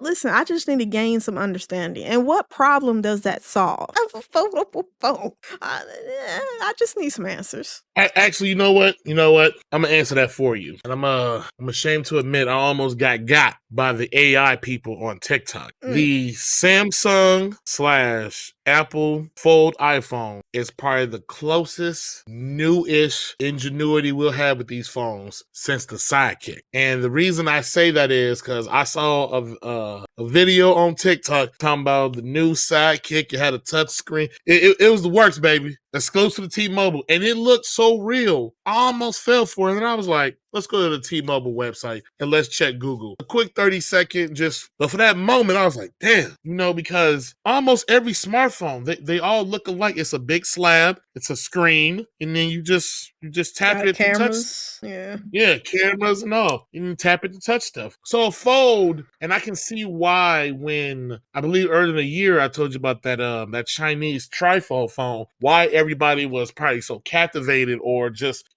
all for, because in the realm of smartphones, it was something new, something truly different. It didn't go backwards with the flip shit like they're doing. It truly went like, hey, how about a bigger screen without compromising this thing being able to fit in your pocket? So that's probably the best way I can explain why, me or anyone is like, yeah, phone. Oh, yeah. Okay. To be sitting there doing whatever you phone. And let's say you got a 2-hour layover, in Atlanta, and you're like, all right, I'm about to watch this movie. But instead of watching the normal 6.7 whatever inch of your phone, hey, fold it. Oh, man. Oh, now you got 10 inches. Crazy to sit there and enjoy. Yeah, that sounds crazy. Pause to the max.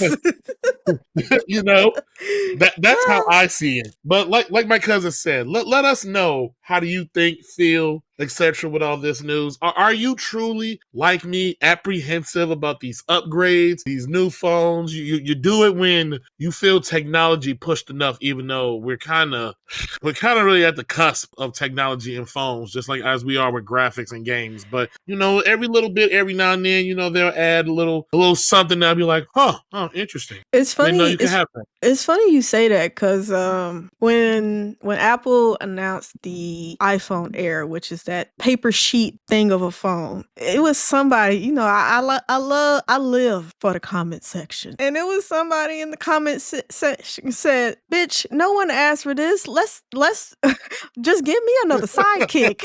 I said, "Damn."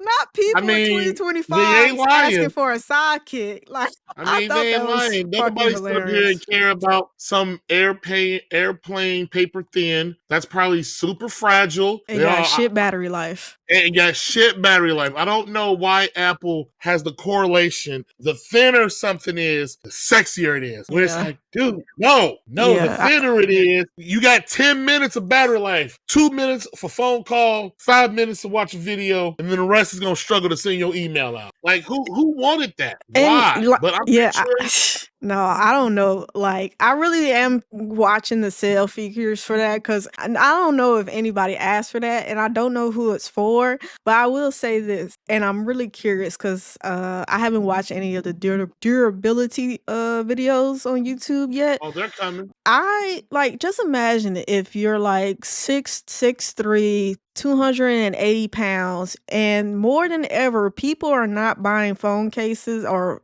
screen protectors just Stupid. because of the durability of the phone itself. And if you put that in your back pocket and you go Yeah. sit on a non-cushioned chair, it might be over for that phone. Like, it might be over for that phone. So All I can say is, hopefully, you all get Apple Care Plus, baby. oh God, yes, we need. And listen, we'll talk about that too because Apple made some changes to the Apple Care Plus, the pricing. What?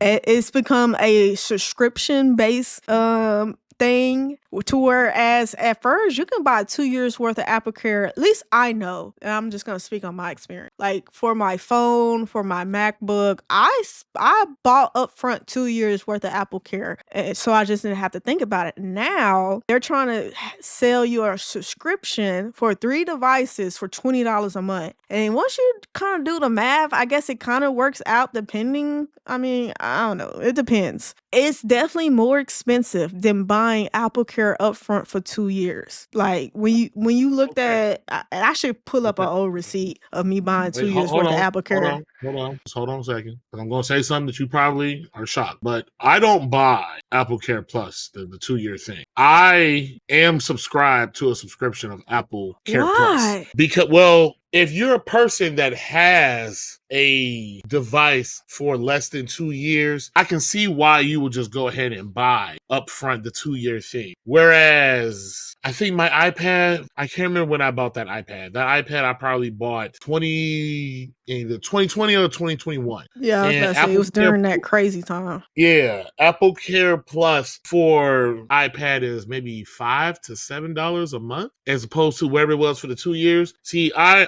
don't trade in or give up nothing in 2 years. But There's I another would think device I that would have. be even more, that would push you more to just buy the 2-year up front rather than paying it for a subscription. I'm trying to see. I wouldn't say it's a subscription because I can cancel at any time, but I think once you cancel, you cannot get it back. Yeah, Because I yeah, know, you like, can't. yeah. Like on my iPhone, you buy it brand new. They ask you for the Apple Care at the store, and you're like, oh no, whatever. You keep going, and you set the iPhone up. It lets you know, like, hey, you need to set your, it gives you a window, like, hey, you got X amount of days to put Apple Care Plus, Apple Care on this phone or whatnot, and I do it. I have, I think right now maybe $20 on 3 different devices: my phone, my Air Maxes, the watch, the iPad. That's 4 devices. So I can understand if they're going to go like, hey, we're going to do a subscription model from now on. Okay, well, I because if you look at the times, and like how I was telling you, people are not buying these devices like that every year anymore. So if people are buying the phones less, that means you have less incentive of getting somebody to buy the Apple Care Care thing. If you're going to hold onto your device more than 2 years, then, hey, we're going to give you an option to protect said phone more than the 2-year mark. And I see that's how and what they do. Like for someone like me, I see no reason to upgrade my iPad. It's like, for what? When the other iPad does what iPads do. Why do I need to change it? You know what I'm saying? So that's why I was like, I don't see a problem with that. Yeah, Because